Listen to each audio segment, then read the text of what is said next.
Question number 1, let A and B be two positive integer. इस question में हमें कहा है कि ए और बी तो पॉजिटिव इंटीजर है। A is equal to P cube multiply Q four. A किसके इक्वल है? P cube multiply Q four.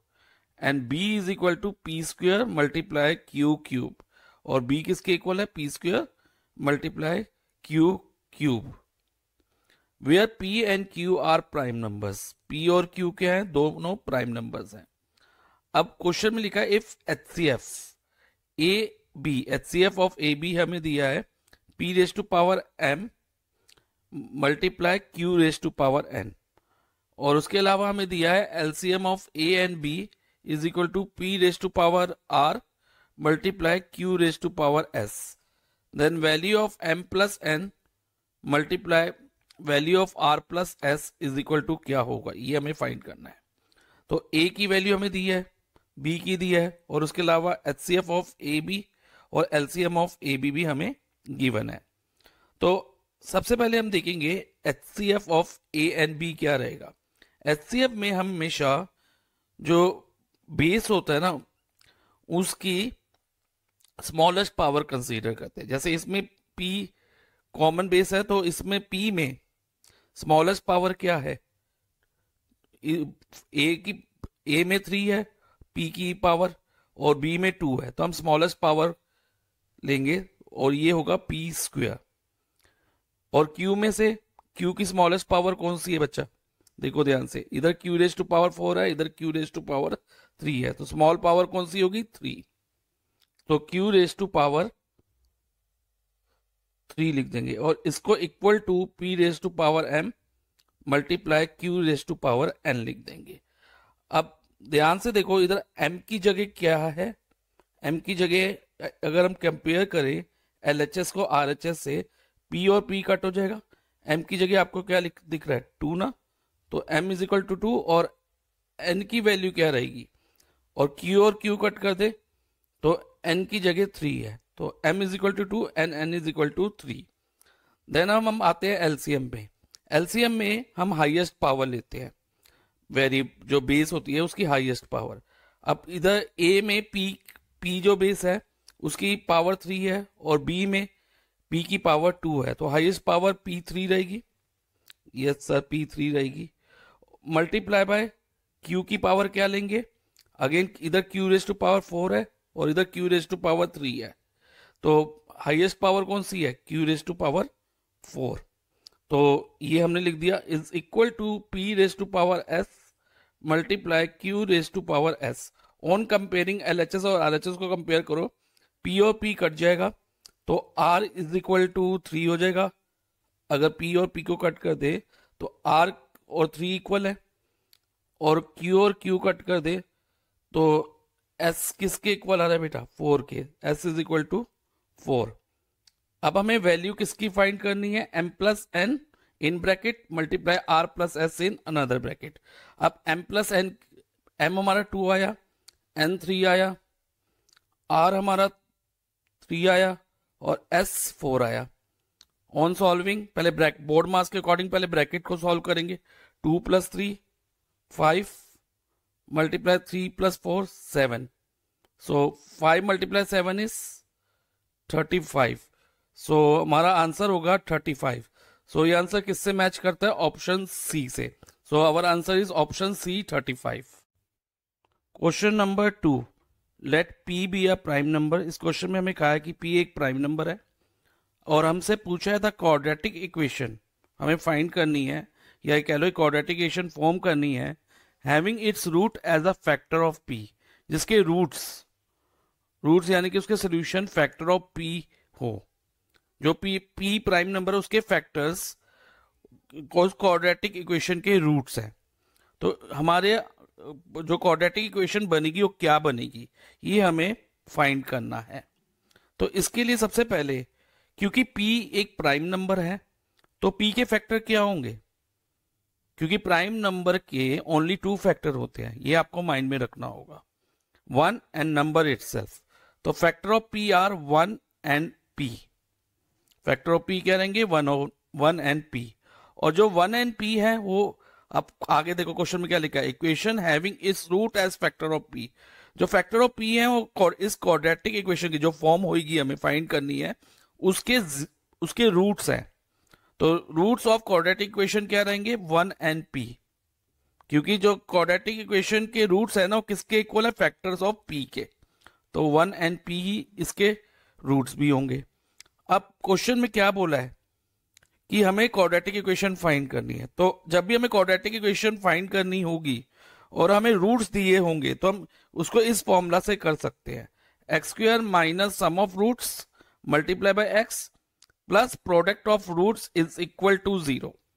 Okay, और क्वाड्रेटिक पॉलिनोमियल फाइंड करने का भी यही फॉर्मूला होता है, लेकिन क्वाड्रेटिक पॉलिनोमियल और क्वाड्रेटिक इक्वेशन में ये डिफरेंस होता है कि उसमें इक्वल टू 0 नहीं होता क्वाड्रेटिक पॉलिनोमियल में, जबकि क्वाड्रेटिक इक्वेशन में हम इक्वल टू 0 डालते हैं।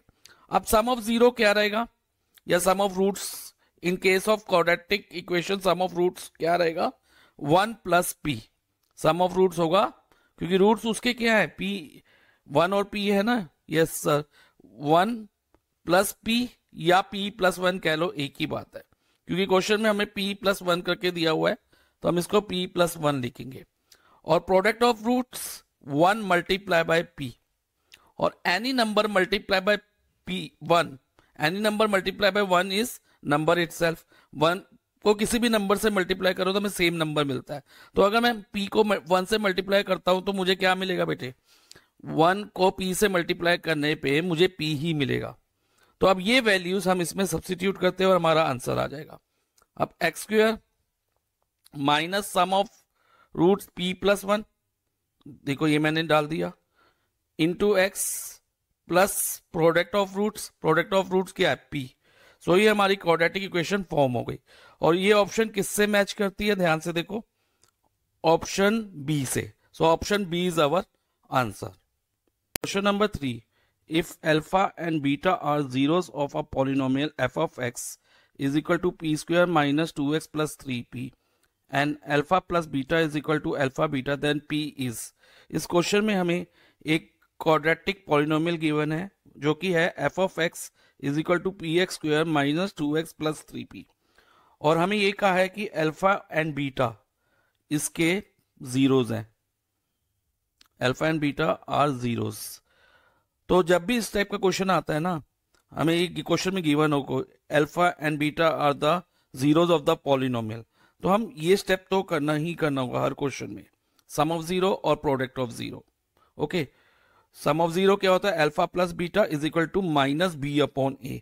ये माइनस बी और ए क्या है, और प्रोडक्ट ऑफ 0 अल्फा बीटा में सी और ए क्या है, सी अपॉन ए क्या है, ये भी मैं आपको बता दूं। हमें ये पता है कि क्वाड्रेटिक इक्वेशन की जनरल फॉर्म क्या होती है, A X square plus B X plus C. तो अगर हम इसकी जनरल फॉर्म से कंपेयर करेंगे तो हमें ए बी सी की वैल्यू मिल जाएगी, गिवन पॉलिनोमियल को इसकी जनरल फॉर्म से कंपेयर करेंगे। तो करते हैं इस क्वेश्चन को। सबसे पहले हमने पॉलिनोमियल ले लिया F of X is equal to P X square minus 2x plus 3p, और साथ में लिख दिया alpha and beta are the 0। अब सम ऑफ 0 क्या होता है बच्चे, alpha plus beta is equal to minus B upon A formula है। अब इसको स्टैंडर्ड फॉर्म को पॉलिनोमियल से कंपेयर करो, b क्या है, b is the coefficient of x, तो इधर कोफिशिएंट ऑफ x क्या है, -2 है, तो b की वैल्यू -2 होगी। अब हम p की वैल्यू यहां डालेंगे, तो यहां पहले से एक माइनस है, तो ये फॉर्मूले वाला माइनस पहले मैंने डाल दिया। अब b की वैल्यू क्या आई, b की वैल्यू आई है -2 on comparing standard form with polynomial, standard form को पॉलिनोमियल से कंपेयर करके, तो b की जगह हम -2 डाल देंगे। ये माइनस तो फॉर्मूले का हो गया और ये b की वैल्यू -2 हो गई upon a is a coefficient of x square. अब इधर देखो एक्स स्क्वायर का कोफिशिएंट क्या है पॉलिनोमियल में, p है ना, यस सर p है, तो इसको हम लिख देंगे लाइक दिस, -2 अपॉन p, तो माइनस माइनस प्लस, तो ये हो जाएगा 2 अपॉन p। अब प्रोडक्ट ऑफ 0 यानी कि 0 को मल्टीप्लाई करें, अल्फा मल्टीप्लाई बीटा करें, तो उसका फॉर्मूला आपको माइंड में रखना होगा, it is equal to c upon A. c क्या होता है, कांस्टेंट टर्म होती है, देखो इस पॉइंटर पे ध्यान देना, c is a constant term of quadratic polynomial. तो अब इसमें कांस्टेंट टर्म क्या है, c की जगह कंपेयर करो इससे, 3p है, यस सर, c से कंपेयर करने पे 3p आ रही है, तो 3p अगेन, अब a तो p है, ये हमने भी देखा था, तो ए की जगह हम पी डाल देंगे, पी और पी कट हो गया, इज इक्वल टू 3। अब हमारे पास कंडीशन क्या दिया है, क्वेश्चन में गिवन है कि alpha plus beta is equal to alpha beta, ये हमें गिवन है। अब ये वैल्यू इसमें सब्स्टिट्यूट करो, यानी कि अल्फा प्लस बीटा की जगह 2/p लिखेंगे और अल्फा बीटा की जगह 3 लिख देंगे। ऑन सॉल्विंग इसके नीचे 1 लगाओ, कुछ नहीं है तो क्रॉस मल्टीप्लाई, p को 3 से करना है तो ये 3p बन जाएगा, और इस 2 को इस 1 से, 2 मल्टीप्लाई बाय 1 इज 2, और p इज इक्वल टू क्या होगा, इधर 3 मल्टीप्लाई बाय p है तो ये LHS से RHS में जाके 3 डिवाइजर में चला जाएगा, तो ये हो जाएगा p is equal to 2/3। So p की वैल्यू हमारी क्या आ गई, 2/3। सो ये किस ऑप्शन से मैच कर रहा है, ऑप्शन बी 2/3।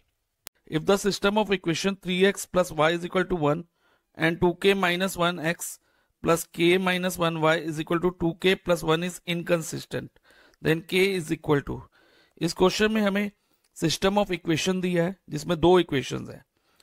फर्स्ट इक्वेशन है 3x plus Y is equal to 1 और सेकेंड इक्वेशन है 2k minus 1 x plus k minus 1 y is equal to 2k plus 1, ये इक्वेशन 2 है। अब हमें कहा है कि इस सिस्टम ऑफ इक्वेशन के इनकंसिस्टेंट सोल्यूशन है। इनकंसिस्टेंट मीन्स नो सोल्यूशन, कि कोई सोल्यूशन नहीं है इसके। इनकंसिस्टेंट का मतलब होता है नो सोल्यूशन।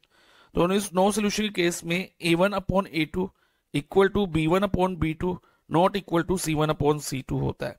तो अब इसको हम लेते, इसको सॉल्व, इसको ले लेंगे इस कंडीशन को, और इसमें से हम k वैल्यू सब्स्टिट्यूट करके k की वैल्यू निकालेंगे।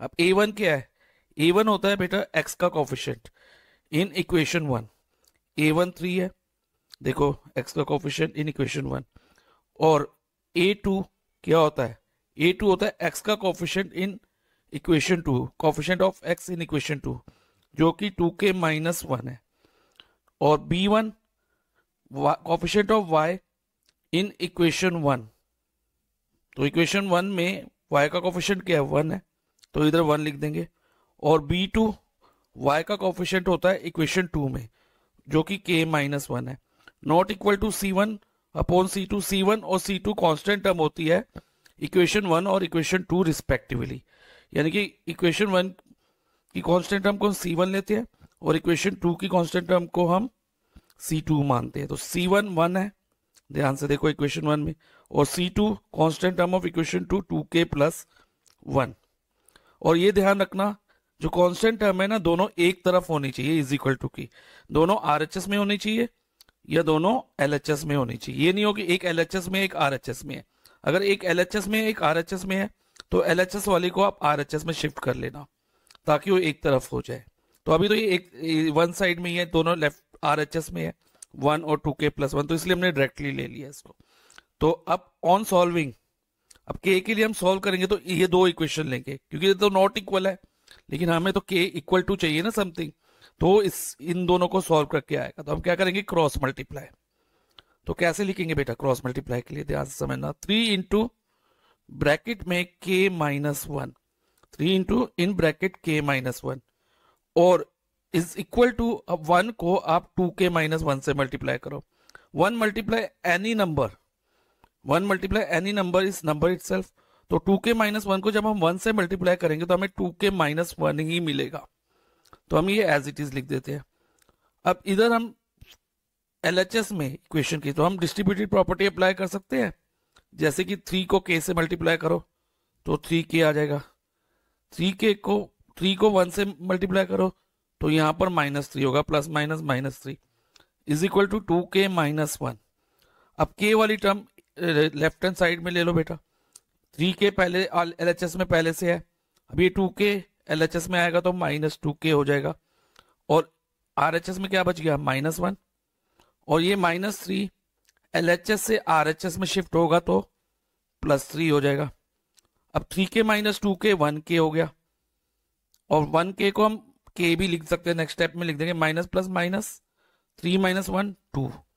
अब 1 इंटू k इज k, कि 1 को किसी भी नंबर से मल्टीप्लाई करो तो सेम नंबर आता है, तो k मल्टीप्लाई 1 k हो जाएगा, is equal to 2। So value of k हमारी क्या आई, k इज इक्वल टू 2, और ये ऑप्शन डी से मैच करती है। So option D 2 is our answer. Question number 5, if the vertices of parallelogram PQRS taken in order. इस question में हमें कहा है अगर हम वर्टिसेस क्या होती हैं, वो पॉइंट जहां पर लाइन सेगमेंट मीट करती है किसी भी फिगर की, जैसे कि ये पैरेललोग्राम है, इसकी लाइन सेगमेंट यहाँ मीट कर रही है, यहाँ मीट कर रही है, और यहाँ, तो ये इसकी वर्टिसेस होंगे। और सिंगुलर एक वर्टिस हो, एक हो तो हम वर्टेक्स कहते हैं, और एक से ज्यादा हो तो प्लूरल हो तो वर्टिसेस। तो vertices taken in order, taken in order का मतलब है पहले हम वर्टेक्स P लिखेंगे और उसके कोऑर्डिनेट कितने दिए हैं 3,4। देन हम Q लिखेंगे, P के बाद Q यहां भी ले सकते हैं चाहे तो, चाहे यहां ले लो। Q इधर इस वाले पॉइंट को भी मान सकते हैं या इस वाले को, लेकिन ऑर्डर में चलना है। P के बाद Q कितना है -2,3 और R -3,-2। और हमें फाइंड क्या करना है, then the coordinate of its fourth vertex S R। अब फोर्थ वर्टेक्स इसकी क्या है S, और S के कोऑर्डिनेट हमें फाइंड करने हैं। तो S के कोऑर्डिनेट को हम x, y अज्यूम कर लेते हैं। तो एक तरह से हमें x और y की वैल्यू फाइंड करनी है इसमें। तो कैसे करेंगे ये ध्यान से समझना बच्चे। तो इसके लिए हम पैरेललोग्राम की एक प्रॉपर्टी यूज करेंगे, और प्रॉपर्टी है डायगोनल्स ऑफ पैरेललोग्राम। जो डायगोनल्स होते हैं ना पैरेललोग्राम के, वो बाइसेक्ट करते हैं ईच अदर। बाइसेक्ट का मतलब दोनों एक दूसरे को, दो डायगोनल्स होंगे ना। कौन से दो डायगोनल होंगे, एक होगा PR और एक होगा QS। दो डायगोनल एक दूसरे को कट करेंगे 2 इक्वल पार्ट्स में। मान लो अगर QS PR को कट कर रहा है तो PR के 2 इक्वल पार्ट्स हो जाएंगे, 2 बराबर के हिस्से हो जाएंगे। जैसे एक ये वाला पार्ट हो जाएगा, एक ये वाला पार्ट, यानी कि OP और OR हो जाएगा। तो इस सेंस में O जो होगा ना मिड पॉइंट ऑफ PR होगा। और दूसरा केस ये हो सकता है कि PR जो है QS को कट करे, क्योंकि ईच अदर एक दूसरे को कट कर रहे हैं। जब PR QS को कट करेगा तो 2 बराबर पार्ट कौन से मिलेंगे हमें, OS और OQ। तो उस केस में भी O जो है ना मिड पॉइंट होगा किसका, QS का। तो O PR का भी मिड पॉइंट है, O जो है बच्चे, O है जो PR का भी मिड पॉइंट है और O QS का भी मिड पॉइंट है। लेकिन O की जो लोकेशन है, लोकेशन मीन्स अगर हम इसको कार्टेशियन प्लेन में प्लॉट करेंगे तो O की लोकेशन तो फिक्स रहेगी ना। तो इसके जो कोऑर्डिनेट निकलेंगे x, y की फॉर्म में, वो क्या होंगे, वो सेम रहेंगे। चाहे आप O as a mid point of PR लो, चाहे आप O as a mid point of QS लो, तो जो कोऑर्डिनेट्स होंगे ना वो सेम रहेंगे। इस बात का ध्यान रखना। तो इसमें हम ये लिख सकते हैं, क्योंकि मैंने कहा ना अगर हम O as a mid point of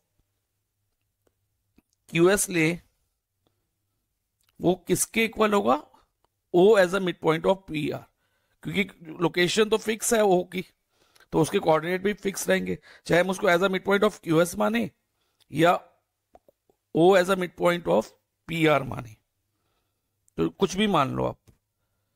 तो दोनों केसेस में O के जो कोऑर्डिनेट्स हैं वो सेम रहेंगे। अब क्योंकि यहां पर वर्ड क्या यूज हो रहा है, मिड पॉइंट, इधर भी और इधर भी, तो हम कौन सा फॉर्मूला यूज करेंगे, मिड पॉइंट फॉर्मूला।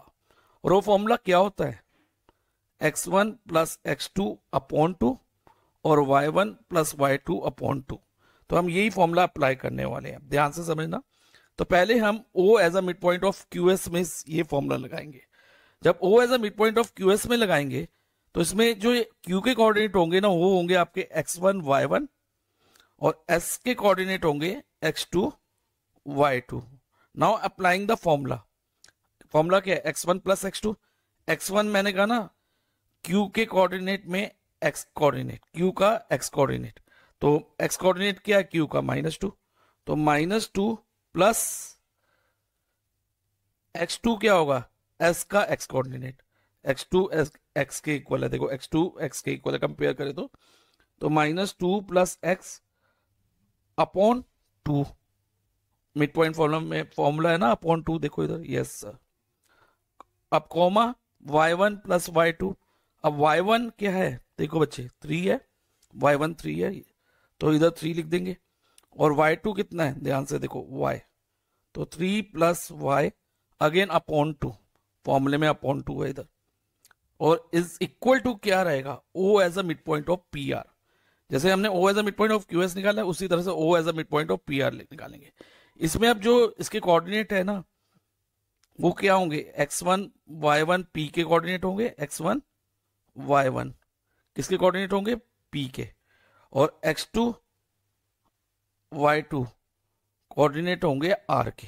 तो अब ये वैल्यूज हम डालेंगे, अगेन फॉर्मूला तो यही रहेगा ना, x1 प्लस x2, लेकिन इस बार x1 क्या है, 3 है, और x2 क्या है बेटा, -3, 3 plus -3 upon 2, comma y1 plus y2, y1 क्या है इधर 4 है, 4 प्लस y2 कितना है, -2 अपॉन 2। ओके, अब इसको सॉल्व करना है हमें। देखो बच्चे, -2 प्लस x ऐसे ही लिख दो एज इट इज, कुछ नहीं करना है इसमें, कॉमा 3 प्लस वाई अपॉन 2, इसमें भी सॉल्व करने के लिए हमारे पास कुछ नहीं है। लेकिन इधर क्या होगा, 3 प्लस -3, ये प्लस माइनस माइनस हो जाएगा, ब्रैकेट खोलेंगे तो 3 - 3 अपॉन 2, कॉमा इधर भी प्लस माइनस माइनस 4 - 2 अपॉन 2। अब इसको आगे सॉल्व करें तो -2 plus x upon 2 as it is, 3 plus Y upon 2 भी एज इट इज लिखेंगे हम, इज इक्वल टू 3 - 3 प्लस 3 - 3 0 हो जाएगा, ये हो जाएगा 0 अपॉन 2, और इधर 4 - 2 2 होता है, ये हो जाएगा 2 अपॉन 2। अब नेक्स्ट स्टेप क्या होगा बेटा, ध्यान से समझना, हम 0 अपॉन 2 को 0 लिख सकते हैं, 0 अपॉन 2 को 0 लिख सकते हैं, और 2 अपॉन 2 को 1 लिख सकते हैं, यानी कि इधर 0,1 आ जाएगा। लेकिन हम नहीं करेंगे ऐसा, क्यों, क्योंकि ऐसा करने से हमारी कैलकुलेशन थोड़ी बढ़ जाएगी, तो हम इसको इस 2 को 0,2 ही रहने देते हैं। अब क्या करेंगे, -2 प्लस x अपॉन 2 को 0,2 लिख लेंगे, और 3 प्लस वाई अपॉन 2 को 2 अपॉन 2 लिख लेंगे। तो कैसे लिखेंगे ये ध्यान से समझना बेटा। सबसे पहले हम लिखेंगे -2 plus x upon 2 is equal to 0 upon 2। अब ये 2 और ये 2 कट हो जाएगा, तो -2 plus x is equal to 0 आ जाएगा। जब भी ये पूरा एक डैश हो और यहां पर भी एक सिंगल डैश हो, तो हम ये कट कर सकते हैं डिनोमिनेटर्स को। तो x इज इक्वल टू, अब ये -2 0 के साथ जाके +2 हो जाएगा, तो x की वैल्यू हमारी +2 आ गई, x की वैल्यू क्या आ गई, +2। अब y की वैल्यू निकालने के लिए हमें क्या करना होगा, ध्यान से समझना, 3 प्लस वाई अपॉन 2 को 2 अपॉन 2 के इक्वल लिख दो। ओके, 2 अपॉन 2, तो ये और ये 2 कट हो जाएगा, 3 plus Y is equal to 2 आ जाएगा। अभी मैंने बताया कि जब एक पूरा डैश हो, यहाँ एक डैश हो, पूरा एक सिंगल डैश हो, तो ये 2 और 2 कट हो सकते हैं, तो y इज इक्वल टू 2 - 3। अब y is equal two plus minus minus, और ये हो जाएगा -1, तो y की वैल्यू -1 आ गई।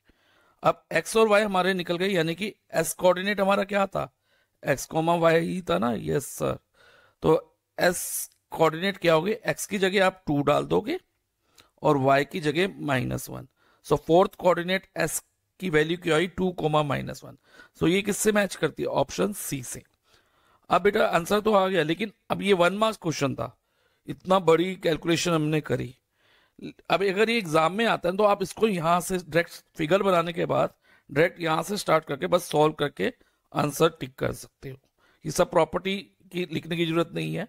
लेकिन अगर ये क्वेश्चन सेम क्वेश्चन 3 या 4 मार्क्स में आएगा, इन दैट केस आपको ये सब लिखना पड़ेगी properties. Question number 6, triangle ABC is similar to triangle PQR. इस क्वेश्चन में हमें गिवन है कि triangle ABC similar to triangle PQR है, और आगे कहा है कि if AM and PN are altitudes. AM और पीएन क्या है, एल्टीट्यूड्स है। अगर एएम और पीएन एल्टीट्यूड्स है ना, तो यहाँ पर जो एंगल बनेगी, ये वाला एंगल एंगल 1 मार्क कर लो, ये 90 होगा और एंगल 2 भी 90 होगा। इस साइड वाले भी एंगल 90 होंगे, लेकिन हमें उसकी रिक्वायरमेंट नहीं है, ठीक है। तो एंगल 1 90 और एंगल 2 भी 90 होगा, ये आपको भी माइंड में रखना है। Of triangle ABC and triangle PQR respectively, am ABC का एल्टीट्यूड है और पीएन पीक्यूआर का, और हमें साथ में दिया है कि A B square ratio P Q square is equal to 4:9। तो क्या दिया है, A B square upon P Q square is equal to 4/9। So अगर इससे हम A B upon P Q निकालना चाहें तो हम कैसे निकालेंगे, पहले आप A B upon P Q whole square कर लोगे इज इक्वल टू 4/9, और A B upon P Q क्या होगा, स्क्वायर रूट ऑफ 4/9। वैसे हम इधर प्लस माइनस करके लेते हैं, लेकिन इधर हम प्लस ले लें क्योंकि जो साइड्स है ना कभी भी नेगेटिव नहीं होती, तो इसलिए हम इसमें पॉजिटिव ही ले लेंगे, ओनली प्लस माइनस नहीं लेंगे। तो A B upon P Q square root of 4/9। So finally हमारा A B upon P Q कितना आ गया, अभी 4 का स्क्वायर रूट 2 और 9 का 3, ये आगे भी यूज होगा। अब नेक्स्ट आपको मैं बता रहा हूं, अब हम क्या करेंगे, ये वाले ट्रायंगल को, ट्रायंगल ए बी एम और ट्रायंगल पी क्यू एन को सिमिलर कर देंगे। देखो बच्चे, ऐसे करने से क्या होगा, ऐसे करने से ये होगा कि जो साइड्स के रेशियोज है ना, कोरस्पॉन्डिंग साइड्स के रेशियो वो सेम हो जाएंगे, क्योंकि अगर दो ट्रायंगल सिमिलर हो जाते हैं ना तो उनके साइड्स के रेशियो सेम होते हैं। हमें फाइंड क्या करना है, A M ratio P N, तो A M ratio P N find करना है। तो उस केस में हम ये लिख सकेंगे कि A B upon P Q जो हमारे पास है is equal to A M upon P N, तो इससे हमारा A M ratio P N निकल आएगा। तो इसको हम, इन दो ट्रायंगल को हमें ए बी एम और पी क्यू आर को सिमिलर करना होगा। तो कैसे सिमिलर करेंगे ये ध्यान से समझना। तो angle B equal to angle Q होगा, क्यू की जो ये बड़े वाले ट्रायंगल है, ट्रायंगल ए बी सी और ट्रायंगल पी क्यू आर हमें सिमिलर दिए हुए हैं। अभी मैं डायरेक्ट लिख रहा हूं क्योंकि ये एमसीक्यू क्वेश्चन है, अगर ये वो सब्जेक्टिव क्वेश्चन में आता है तो आपको पूरी statement A B C similar to triangle P Q R लिखना होगा, और यहाँ पर प्रॉपर्टी लिखनी होगी, corresponding angles of similar triangle are equal. तो कॉरस्पॉन्डिंग, तो angle B equal to Q हो गया, और एंगल 1 इक्वल टू 2 मैं आपको बता ही चुका हूँ, क्योंकि ए एम एल्टीट्यूड है तो एल्टीट्यूड तो हमेशा परपेंडिकुलर होता है अपोजिट साइड से, जहां ए के अपोजिट वाली साइड के परपेंडिकुलर होगा, और ऐसे ही पी एन भी क्यू आर के ऊपर परपेंडिकुलर होगा। तो एंगल 1 इक्वल टू 2, तो इससे क्या हुआ कि ये दो triangle A B M, triangle A B M similar to triangle P Q N हो गया, ओके, बाय ए सिमिलरिटी से, ए सिमिलरिटी से सिमिलर हो गए। और जब ये सिमिलर हो गए तो इनकी साइड प्रोपोर्शनल होगी, that mean A B upon P Q करें, कॉरस्पॉन्डिंग साइड का जो रेशियो होगा, जैसे ए बी के कॉरस्पॉन्डिंग इधर पी क्यू है, तो A B upon P Q, आप नेमिंग में भी दे सकते हो, A B upon P Q is equal to A M upon P N होगा, A M upon P N, और equal to B M upon Q N भी होगा। हालांकि हमें इसकी जरूरत नहीं है, B M upon Q N भी होगा, और रीजन इधर आप लिख सकते हो अगर ये सब्जेक्टिव क्वेश्चन आता है कि sides of similar triangle, corresponding sides of similar triangle are proportional, are in same ratio, या ये भी कह सकते हो उनका रेशियो सेम होता है। तो अब हम ये वाला पार्ट इसका ले लेंगे।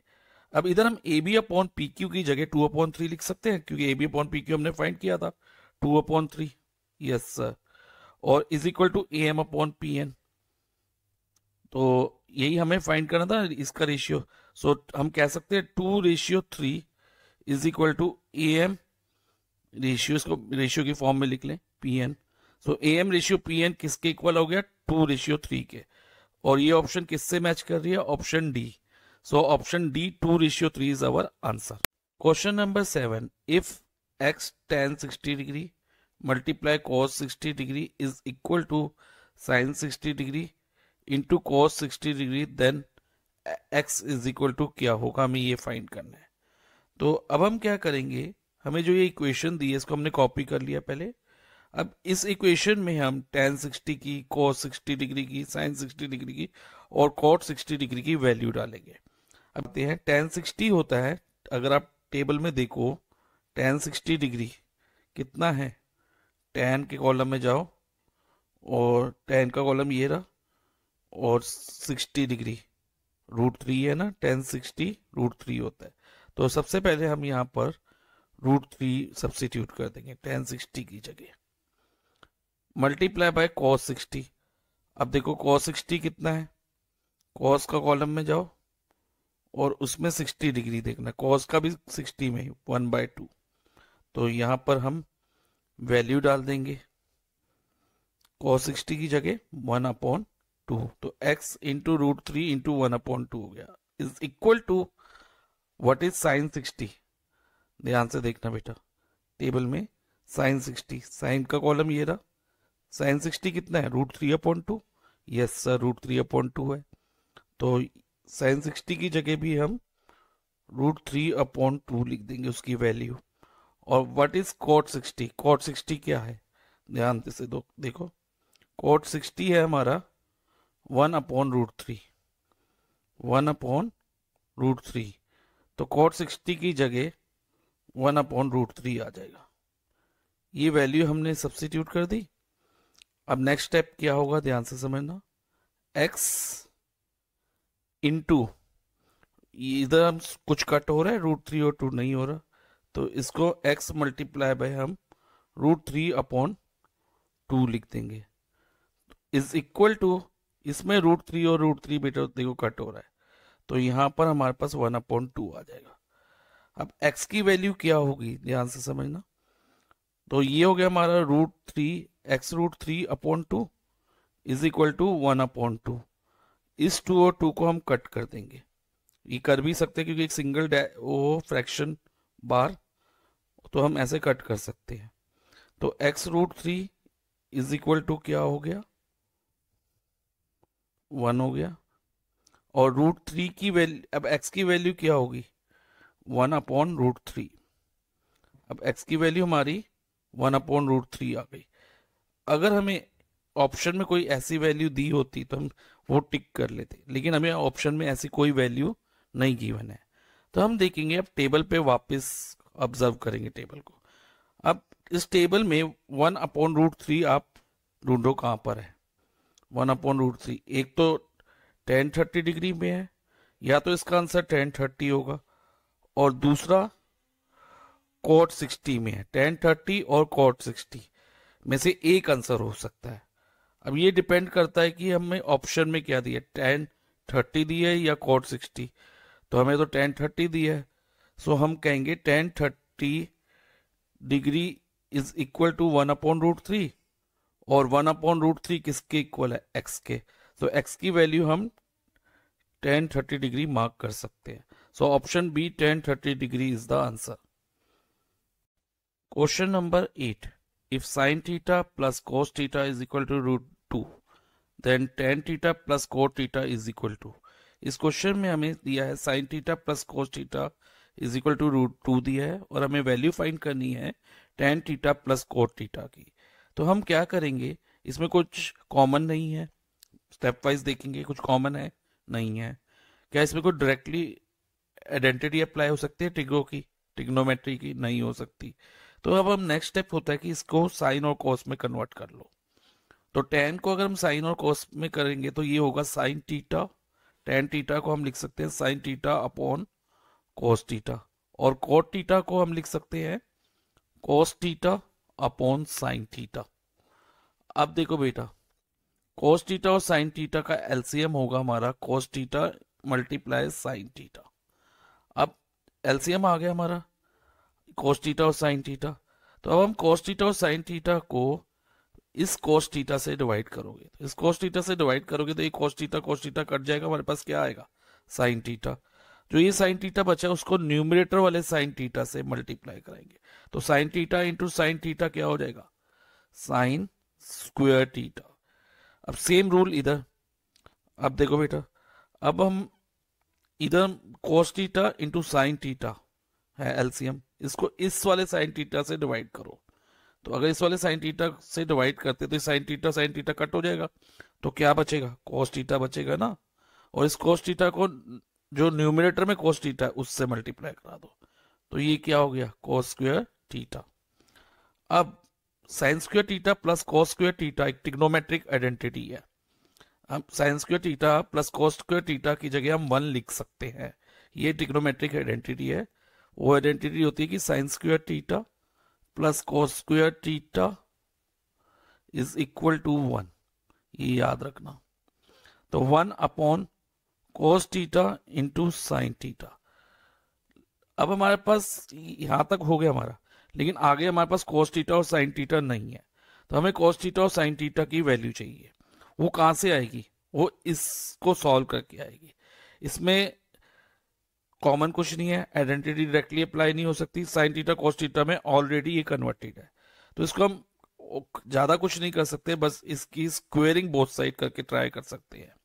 क्योंकि ये √2 है, रूट हट जाएगा स्क्वेयरिंग करने से, तो वही करेंगे। और इसमें ध्यान दो, जब हम इसकी स्क्वेयरिंग करेंगे तो हमारे पास a plus B whole square बनेगा, यानी कि sine square theta plus cos square theta plus 2ab में 2 sine theta into cos theta आएगा।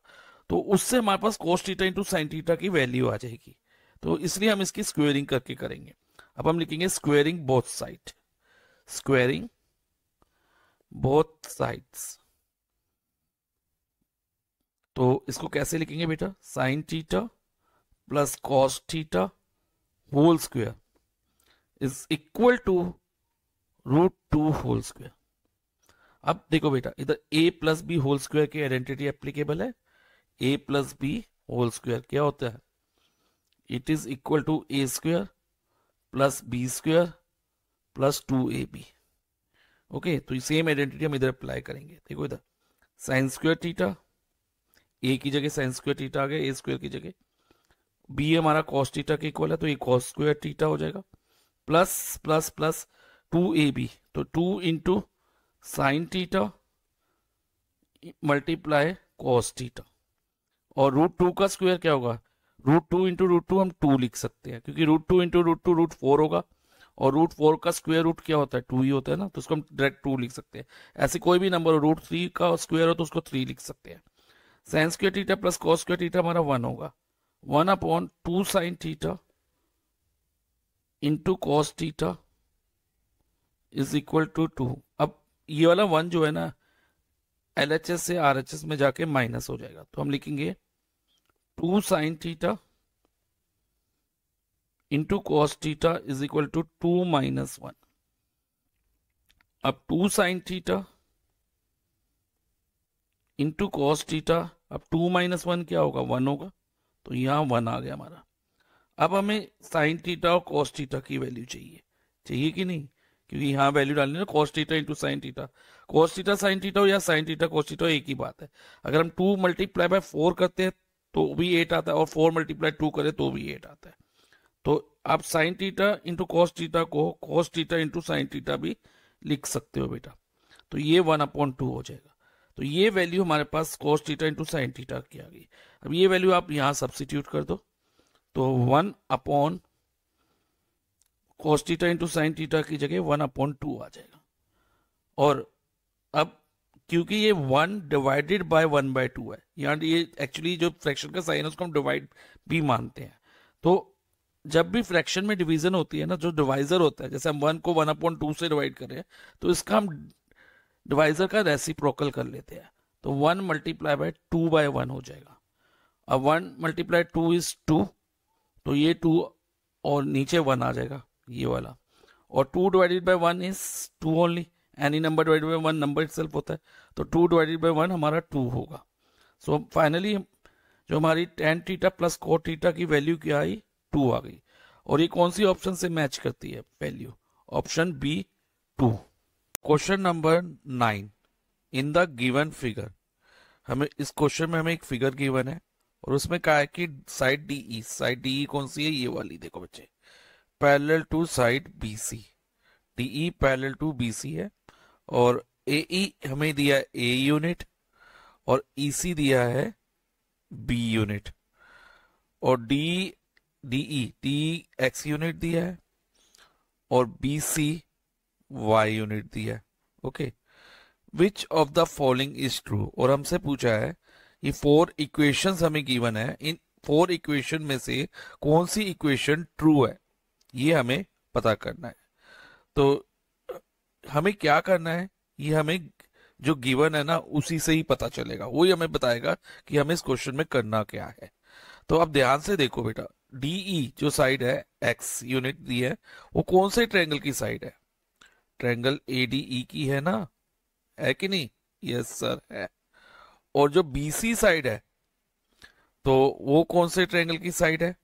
बड़े वाले ट्रायंगल एबीसी की।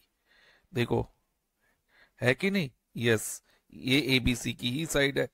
तो अभी माइंड में आप ये दो ट्रायंगल लेके चलो, एडीई और ट्रायंगल एबीसी। उसके अलावा हमें एडीई की एई साइड दी है, ठीक है, लेकिन इसकी कॉरस्पॉन्डिंग एसी साइड हम फाइंड कर सकते हैं। एई की कॉरस्पॉन्डिंग बड़े वाले ट्रायंगल में जो इसकी कॉरस्पॉन्डिंग साइड है ना, तो वो हम फाइंड कर सकते हैं। कैसे? देखो, एई प्लस ईसी, इसके क्रॉस एसी जो है होगी ना, तो इन दोनों को प्लस कर देंगे ना तो हमें एसी मिल जाएगी। तो एसी कितना होगा बच्चे? एसी होगा ए प्लस बी, क्योंकि एई प्लस ईसी जो है एसी बनाता है। तो इतना हो गया। अब हम क्या करेंगे, अगर हम इन दो ट्रायंगल एडीई को सिमिलर कर दे ट्रायंगल एबीसी के, तो जो इसकी साइड्स का कॉरस्पॉन्डिंग साइड्स के, इन दोनों ट्रायंगल की कॉरस्पॉन्डिंग साइड्स का रेशियो सेम हो जाएगा। डेट मीन हम ये लिख सकेंगे कि डीई अपॉन बीसी, क्या लिख सकेंगे? ट्रायंगल एडीई की डीई साइड और एबीसी की BC side upon equal to AE upon AC लिख सकेंगे। और इन सब में एक्स और वाई इन्वॉल्व हो रहा है, तो हम किसी तरह से इस इक्वेशन में के नियर पहुंच जाएंगे सॉल्व करके, इनको आगे सॉल्व करके। तो यही हम करने वाले हैं। तो अब हमें पता चल गया हमें क्या करना है।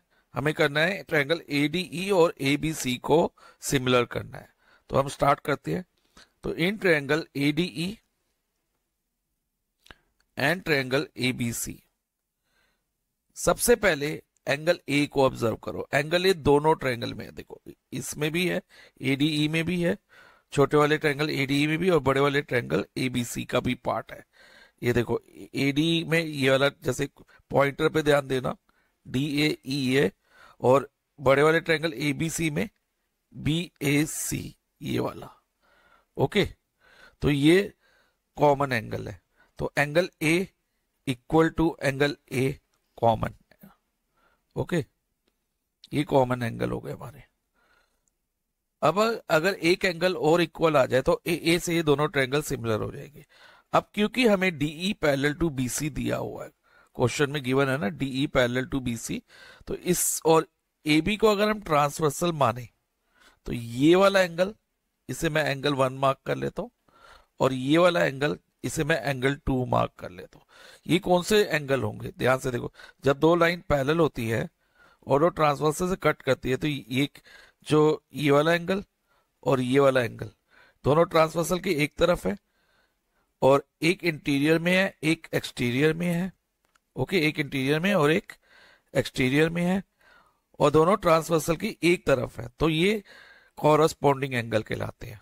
ठीक है, तो इस टाइप के एंगल जो होते हैं कॉरस्पॉन्डिंग एंगल्स होते हैं। तो इसमें एंगल 1 इक्वल्स टू एंगल 2 हम लिख सकते हैं, क्योंकि हमें डीई पैरेलल टू बीसी दी है। जब भी साइड पैरेलल होगी तो कॉरस्पॉन्डिंग एंगल्स इक्वल होंगे ही। तो हम लिख देंगे angle 1 equal to angle 2, reason being corresponding angles as DE is parallel to BC. DE किसके पैरेलल है? बीसी के। तो अब ये दो एंगल हमारे इक्वल आ गए, तो ट्रायंगल एडीई सिमिलर हो गया किसके बच्चे? ट्रायंगल एबीसी के।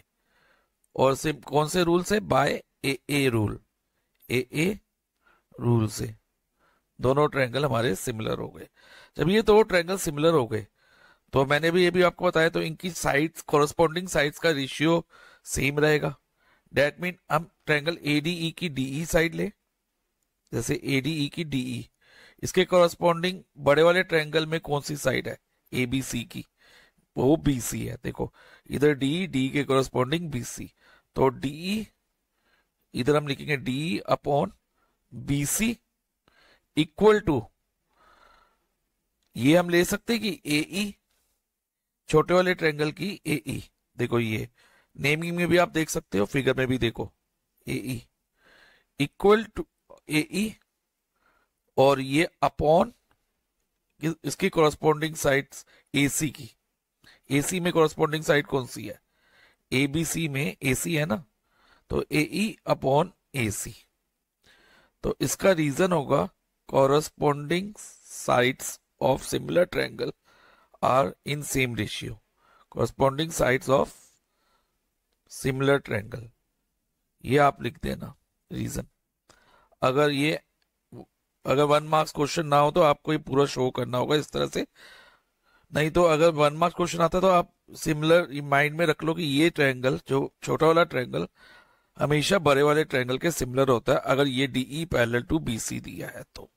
आप डायरेक्ट ये रेशियो लेके भी निकाल सकते हो एमसीक्यू के केस में। तो डीई अब कितना है बेटा? डीई एक्स है और बीसी हमारा वाई है कि नहीं? बीसी वाई की बनता। एई ए यूनिट है, एई ए है, और एसी हमारा ए प्लस बी है, ए प्लस बी है। नेक्स्ट क्या करेंगे? अब आप जो ये स्टेप हमने किया है ध्यान से देखो, कोई ऑप्शन ऐसी है इसमें? Option A, option B, option C, option D, कोई भी नहीं है ऐसी। लेकिन एक्स अपॉन वाई हमारे ऑप्शन डी में था, वो किसके इक्वल था? A upon B. लेकिन इधर एक्स अपॉन वाई किसके इक्वल आया? A upon A plus B के। तो ऑप्शन डी तो हमारे आंसर नहीं हो सकती, तो इसको तो हम क्रॉस आउट कर देंगे। अब बाकी ऑप्शंस देखते हैं। बाकी ऑप्शन में ऑप्शन ए और ऑप्शन सी में एक्स की वैल्यू है और ऑप्शन बी में वाई की वैल्यू है। तो हम पहले एक्स की वैल्यू लेके देखेंगे। एक्स की वैल्यू कैसे लेंगे ये ध्यान से समझना। इधर ध्यान दो, ये है x divided by y, x divided by y. X upon y को हम एक्स डिवाइडेड बाय वाई भी कह सकते हैं, यानी कि वाई डिवाइजर में है, डिवाइड कर रहा है। तो इसको जब हम एलएचएस से आरएचएस में ले जाएंगे ना, तो इसको हम इस a upon A plus B से मल्टीप्लाई कराएंगे। तो x की वैल्यू क्या होगी? a upon A plus B into Y.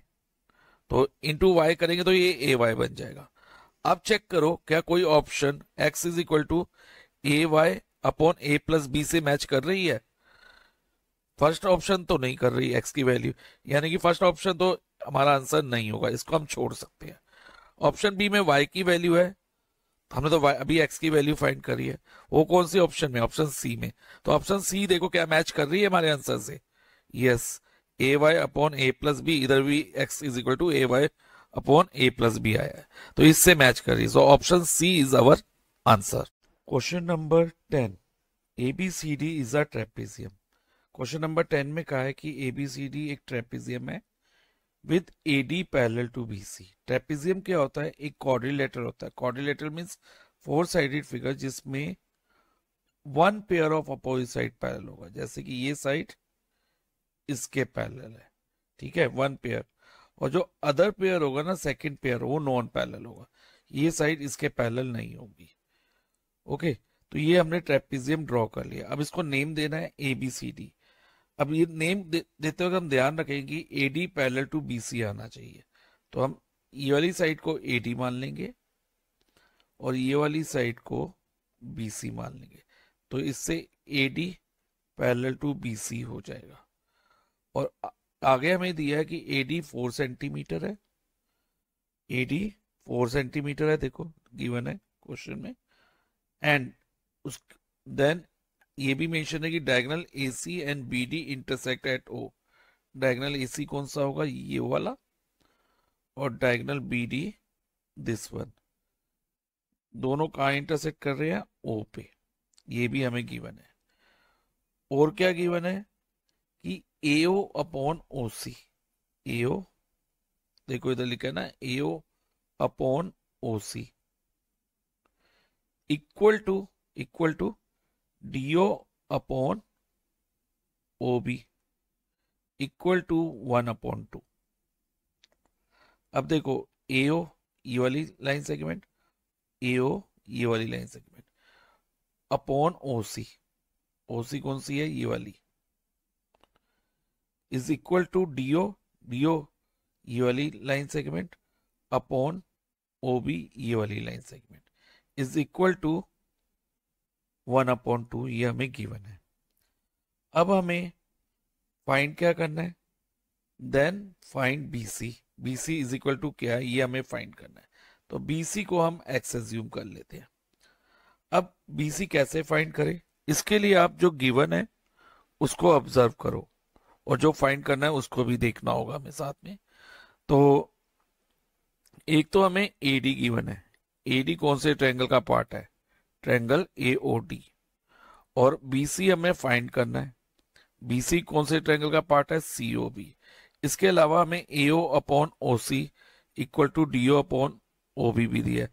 अब ये भी देखो एओ किसका पार्ट है, ट्रायंगल एओडी का, और जो इसके नीचे ओसी लिखा है ओसी सीओबी का पार्ट है। ऐसे ये देख लो डीओ, डीओ एओडी का पार्ट है और अपॉन ओबी नीचे ओबी में सीओबी का पार्ट है। यानी कि हम इन दो ट्रायंगल को सिमिलर करेंगे। सिमिलर क्यों करेंगे, क्योंकि जब एक बार ये सिमिलर हो जाएंगे ना दोनों ट्रायंगल, तो इनकी कॉरस्पॉन्डिंग साइड्स का रेशियो वो क्या होगा, सेम रहेगा। डेट मीन अगर हम AD upon BC, AD upon इसका एडी और इसके बीसी का रेशियो ले, एडी अपॉन बीसी का रेशियो ले, वो किसके इक्वल होगा, AO upon OC, AO upon OC equal to DO upon OB. तीनों कॉरस्पॉन्डिंग साइड्स का रेशियो सेम रहेगा। तो हम अब इन दो ट्रायंगल को सिमिलर करते हैं। तो उसके लिए लिखेंगे in triangle AOD and triangle COB, COB. क्योंकि हमें एडी पैरेलल टू बीसी दिया है, तो ये वाला एंगल इसको हम एंगल 1 मार्क कर लेते हैं, और ये एंगल 2, ये कौन से एंगल है, ऑल्टरनेट इंटीरियर एंगल।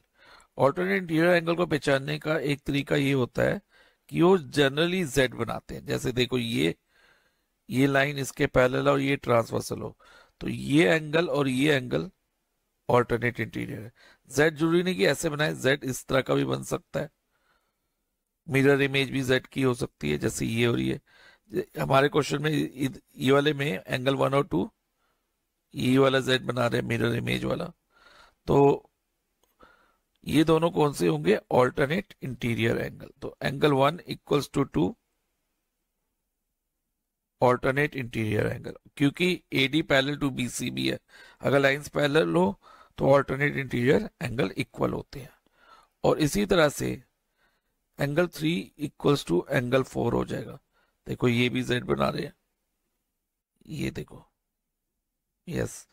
तो 3 इक्वल्स टू 4 भी हम लिख देंगे, और रीजन रहेगा ऑल्टरनेट इंटीरियर एंगल एज कौन सी साइड पैरेलल है, AD parallel to BC. So by A rule, angle rule, हम ये कह सकते हैं कि triangle AOD is similar to triangle COB. जब ये दोनों ट्रायंगल सिमिलर हो गए ए से क्यों, कि 2 corresponding pair of angle equal आ गए हैं। तो अब हम इनकी साइड का रेशियो, कॉरस्पॉन्डिंग साइड का रेशियो इक्वल ले सकते हैं। तो कॉरस्पॉन्डिंग साइड में आपको बता चुका हूं, एक एडी के कॉरस्पॉन्डिंग बीसी है, यानी कि AD upon BC equal to AO के कॉरस्पॉन्डिंग ओसी है, एओडी में एओ है और सीओबी में ओसी है।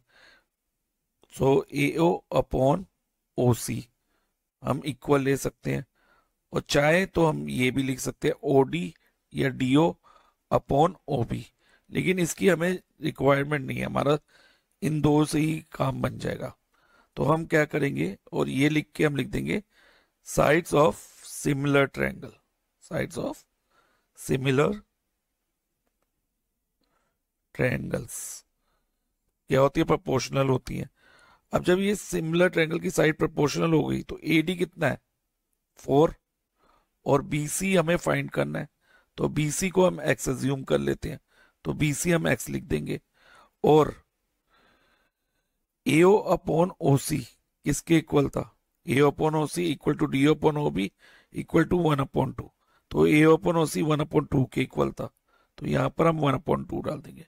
अब क्रॉस मल्टीप्लाई कराओ, x मल्टीप्लाई बाय 1 x और 4 मल्टीप्लाई बाय 2 8, तो x इज इक्वल टू 8।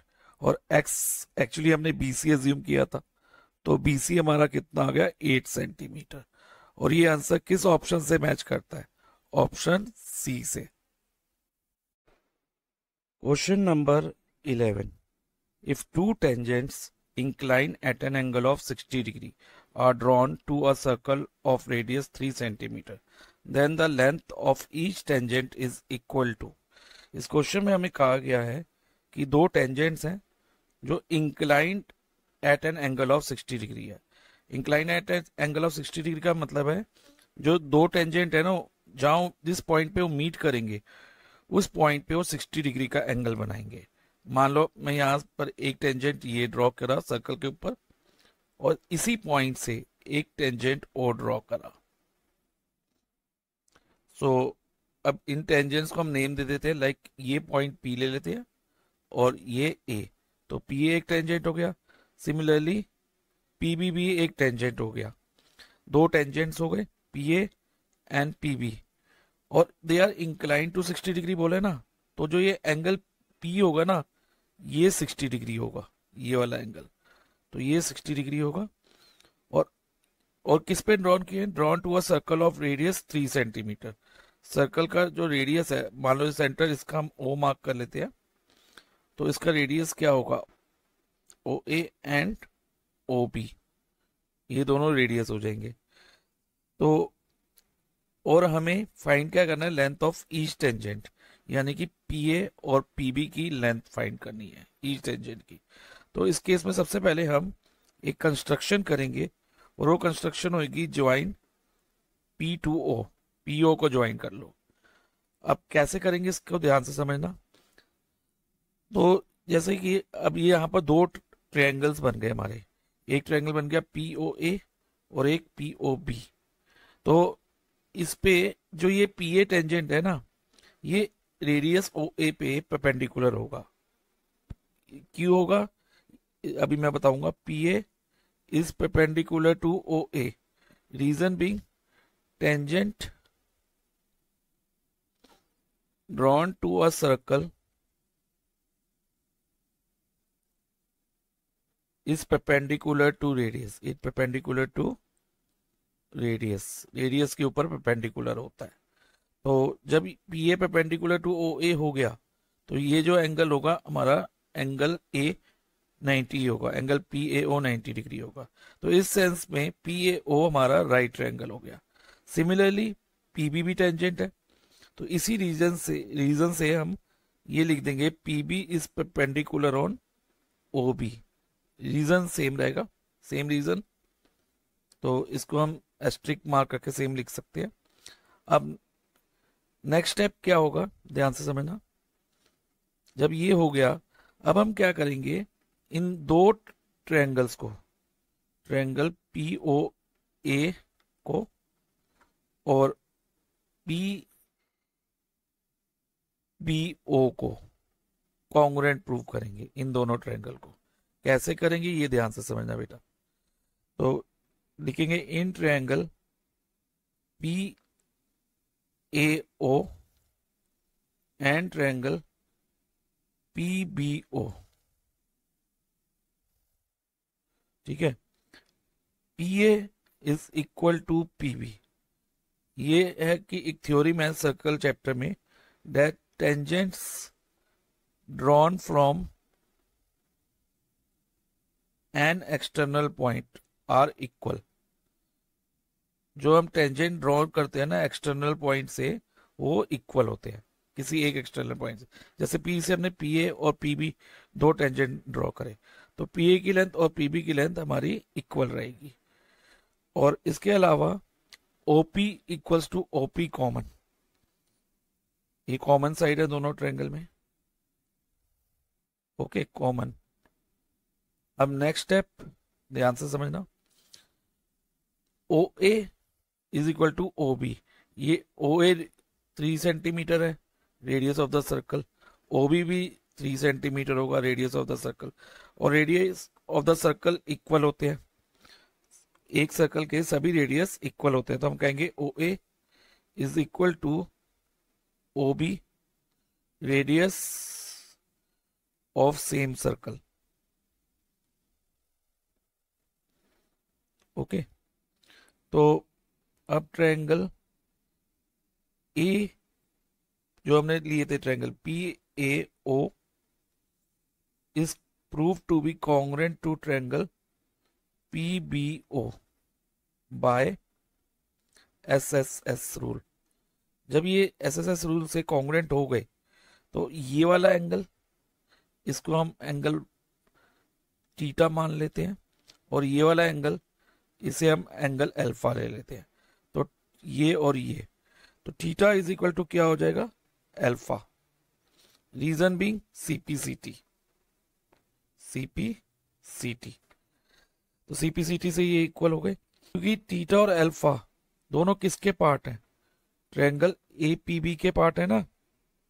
तो और ये दोनों इक्वल हो गए, यानी कि हाफ हो गए किसके, एपीबी के। तो हम कह सकते हैं theta is half of angle APB, half of angle APB. So theta is equal to 1/2, APB कितना है 60 डिग्री, तो ये कट होगा 30, तो थीटा हमारा 30 डिग्री आ जाएगा। तो इस थीटा को हम यहाँ पर 30 डिग्री के इक्वल लिख देंगे। अब हम right triangle O A P को कंसीडर करेंगे। देखो ध्यान से, right triangle O A P, इसमें ये जो है हमारा थीटा है, थीटा एंगल 30 डिग्री, थीटा के सामने वाली साइड जो होती है ना बेटा, वो परपेंडिकुलर होती है। जैसे इसके सामने कौन सी साइड है, ये वाले ट्रायंगल में पी ए ओ में, तो ये परपेंडिकुलर होगी, और थीटा के साथ वाली साइड बेस होती है। तो अब इसमें हम ट्रिग्नोमेट्री लगा के पी ए फाइंड करेंगे, और जो 90 के सामने वाली साइड है कौन सी है इसमें, ओपी, वो तो हाइपोटेन्यूज रहेगी। तो अब हम पी ए ट्रिग्नोमेट्री का यूज करके निकालेंगे। देखो अब यहाँ पर ये वाला एंगल हमने ए पी ओ को थीटा कंसीडर किया है, जो कि 30 डिग्री है। तो अब इधर हम ये परपेंडिकुलर इन्वॉल्व हो रहा है, क्योंकि हमें ओ ए दिया है, और ए पी हमें निकालना है, ए पी थीटा के साथ है तो बेस है। तो हम और रेशियो लेंगे ट्रिग्नोमेट्री का इधर, जिसमें परपेंडिकुलर और बेस आता हो। तो इसके लिए आपको P B P H H B आपको याद रखना होगा। पंडित बद्री प्रसाद हर हर बोले, ये होगा साइन, ये होगा कॉस, और ये होगा टेन। देखो परपेंडिकुलर अपॉन बेस किस में आ रहा है, टेन में, तो हम ट्रिग्नोमेट्रिक रेशियो ऑफ टेन इसमें कंसीडर करेंगे। तो हम इधर लिखेंगे tan 30 degree is equal to perpendicular upon base है ना, तो परपेंडिकुलर थीटा के सामने वाली साइड यानी कि ओ ए है, और बेस यानी कि साथ वाली साइड ए पी है। अब अगर हम ट्रिग्नोमेट्रिक टेबल में टेन 30 की वैल्यू देखें ना, वो कितनी होती है, टेन के कॉलम में देखो 30 डिग्री 1/√3 है, ओके। तो हम टेन 30 की जगह 1/√3 डाल देंगे। ये ट्रिग्नोमेट्रिक टेबल आपको बेटा लर्न करना होगा। सो ओ ए कितना है, ओ ए 3 है, और ए पी हमें फाइंड करना है। तो next step cross multiply 1 into A P, A P होगा कि 1 को किसी भी नंबर से मल्टीप्लाई करो we get the same number, तो 1 multiply A P is A P, और 3 को √3 से मल्टीप्लाई कराएंगे तो ये 3√3 हो जाएगा। So A P is equal to 3√3, और हमें तो एक टेंजेंट की लेंथ तो 3√3 आ गई, ये वाली टेंजेंट की। और अभी हमने डिस्कस किया था कि P A is equal to P B है, ये मैंने आपको बताया था। क्यों, tangent from an external point जो होते हैं इक्वल इन लेंथ होते हैं। So P A is equal to P B equals to क्या हो जाएगा 3√3 सेंटीमीटर। सो दोनों टेंजेंट की लेंथ 3√3 सेंटीमीटर रहेगी। और ये हमारा आंसर किससे मैच करता है? ऑप्शन डी से। So option D is our answer. Question number 12 में हमसे पूछा गया था area of the circle that can be inscribed in a square of 6 centimeter is। the area of circle हमें फाइंड करना है जो कि इंस्क्राइब्ड हो सकता है किसमें? एक स्क्वायर में जिसकी साइड 6 सेंटीमीटर है। अब सर्कल इंस्क्राइब कैसे होगा स्क्वायर में, ये मैं आपको एक्सप्लेन करने वाला हूं। तो पहले हम एक स्क्वायर ड्रॉ कर लेते हैं। Square, rough sketch of square. ये एक रफ स्केच हमने बना लिया स्क्वायर का। और स्क्वायर की ईच साइड कितनी है? 6 सेंटीमीटर। क्योंकि स्क्वायर है तो इसकी ऑल साइड्स इक्वल होंगी। 6 सेंटीमीटर, ये साइड भी 6 centimetre, this side is also 6 centimetre. अब वो कह रहे हैं the circle is inscribed in a square, can be inscribed in a square. तो अब एक सर्कल कैसे इंस्क्राइब्ड होगा? क्योंकि इन स्क्वायर बोला तो स्क्वायर के अंदर लाई करेगा, ये तो है। और इंस्क्राइब करने की कंडीशन ये है कि जो स्क्वायर की चारों साइड्स है ना वो सर्कल को टच करेंगी, कुछ इस तरह से, ध्यान से समझना। अब सर्कल भी मैं रफ बना रहा हूं, इस तरह से टच करेंगी तो एक ये सर्कल बन जाएगा। और उसका सेंटर, हम सर्कल के सेंटर को ओ नेम दे देते हैं और स्क्वायर को नेम दे देते हैं A B C D. Okay, तो ये सर्कल इंस्क्राइब्ड हो गया इनसाइड द स्क्वायर। ओके, अब नेक्स्ट हमें निकालना क्या है? फाइंड क्या करना है? एरिया ऑफ सर्कल फाइंड करना है। और एरिया ऑफ सर्कल का फॉर्मूला क्या है? It is pi R square.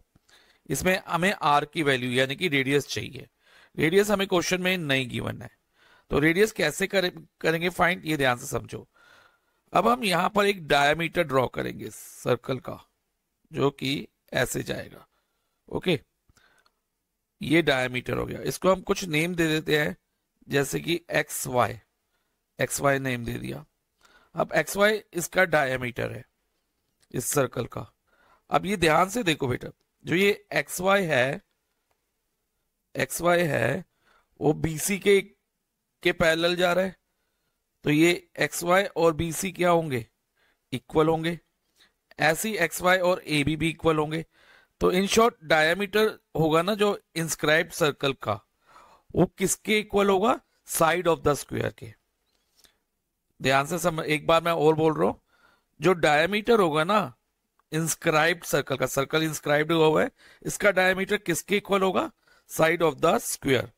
So diameter of circle is equal to side of the square. अब साइड ऑफ द स्क्वायर कितनी है? 6 सेंटीमीटर। तो डायमीटर हमारा 6 हो गया। अब रेडियस जो होता है डायमीटर का हाफ होता है, तो हम d/2 कर देंगे, डायमीटर/2। That means 6/2 3 centimetre. अब एरिया ऑफ सर्कल का फॉर्मूला अप्लाई करेंगे हम। एरिया ऑफ सर्कल क्या है? Pi R square. अब ध्यान रखना, इस क्वेश्चन में हम पाई की वैल्यू नहीं डालेंगे। क्यों नहीं डालेंगे? क्योंकि आप ऑप्शंस जो हमें दिए हैं इनको ऑब्जर्व करो, तो ईच ऑप्शन में हमारा जो आंसर है ना वो पाई की टर्म में है, वहां पर पाई की वैल्यू नहीं डाली हुई। तो हम भी पाई की वैल्यू सब्स्टिट्यूट नहीं करेंगे, तो हम पाई को पाई ही रहने देंगे और आर की जगह यानी कि रेडियस की जगह उसकी वैल्यू डाल देंगे। आर स्क्वायर है तो इसको हम, और आर कितना है? 3 सेंटीमीटर, तो 3 × 3 कर देंगे। तो ये 3 × 3 9, तो ये हो जाएगा पाई × 9। और पाई × 9 को हम 9 पाई भी लिख सकते हैं। सो 9 pi square centimetre area of inscribed circle हो गया। और ये ऑप्शन किससे मैच करती है? ऑप्शन डी से। So option D is our answer. Question number 13, the sum of length, breadth and height of cuboid is 6√3 centimetre. हमें क्या कहा है कि sum of length, length L plus breadth plus height, यानी कि L plus B plus H sum हो गया is equal to 6√3 centimetre. ये हमें गिवन है, इसे हम इक्वेशन 1 कंसीडर कर लेते हैं। इसके अलावा हमें दिया length of is diagonal is 2√3 centimetre. Length of diagonal कितना है? 2√3 सेंटीमीटर। और लेंथ ऑफ डायगनल का जो फॉर्मूला होता है it is √L² plus B² plus H²। So √L² plus B² plus H² किसके इक्वल हो जाएगा? 2√3 के। तो ये फॉर्मूला आपको लर्न करना होगा। और हमें फाइंड क्या करना है? The total surface area of cuboid, TSA of cuboid. Total surface area of cuboid का फॉर्मूला होता है, ये भी आपको फॉर्मूले बेटा मेंसुरेशन के आपको लर्न करने होंगे। तो 2 in bracket LB plus BH plus HL, तो ये TSA ऑफ क्यूबॉइड का फॉर्मूला है। तो अब हम TSA या तो हमें लेंथ ब्रेथ और हाइट दी होती तो हम क्या करते, कितना आसान होता है, इसके अंदर वैल्यू डालते और हमारा आंसर आ जाता। लेकिन ऐसा नहीं है इस क्वेश्चन में। इस क्वेश्चन में हमें लेंथ ब्रेथ और हाइट की वैल्यू नहीं दी। ये अब इसमें हमें क्या करना होगा, हमें इस एक्सप्रेशन की LB plus BH plus HL की वैल्यू निकालनी होगी और उसको 2 से मल्टीप्लाई करके TSA मिलेगा हमें। ओके, तो ये वैल्यू कहां से आएगी? उसके लिए हम यूज करेंगे आइडेंटिटी। देखना अभी क्यों कर रहा हूं, ये आपको क्लियर हो जाएगा। A plus B plus C whole square की आइडेंटिटी, और वो क्या होती है? A plus B plus C whole square, A² plus B² plus C² plus 2AB plus 2BC plus 2CA। इसमें बस करना क्या है, हमें A, B और C को L, B और H से रिप्लेस कर दो। क्या करना है? A, B और C को L, B और H से रिप्लेस कर दो, यानी कि A की जगह ले लो L लेंथ, B की जगह ब्रेथ, तो B ही रह जाएगा, और C की जगह हाइट ले लेंगे और H। तो ये कुछ इस तरह से बन जाएगा, और इसका ये वाला RHS भी चेंज हो जाएगा। तो अब ये देखो ये क्या होगा? L² प्लस B², क्योंकि B ब्रेथ लिया था, और CH² plus 2AB, 2AB A और B L और B है तो 2LB, फिर BC तो B है और CH है तो 2BH, और प्लस 2CA, CA यानी कि इधर H है, CH है और AL है तो 2HL। अब ध्यान से ऑब्जर्व करो इसकी लास्ट 3 टर्म्स को, इसमें कुछ कॉमन है, 2 कॉमन है ना। तो अगर हम 2 कॉमन ले लेते हैं यहां पर 2LB, बाकी टर्म्स अभी हम लिखेंगे, पहले मैं इसमें से कॉमन ले रहा हूं, आपको पता चल जाएगा कि हम TSA कैसे आएगा हमारा। 2LB, 2 कॉमन लेने के बाद हमारे पास ब्रैकेट में क्या बचेगा? 2LB plus BH plus HL, ये बच जाएगा। और ये किसके इक्वल है? इसी पूरे के इक्वल है ना, तो इसकी जगह हम TSA डाल सकते हैं, और बाकी एक्सप्रेशन अभी आप एज इट इज लिख दो। α² plus L² plus B² plus H² आप एज इट इज लिख दो।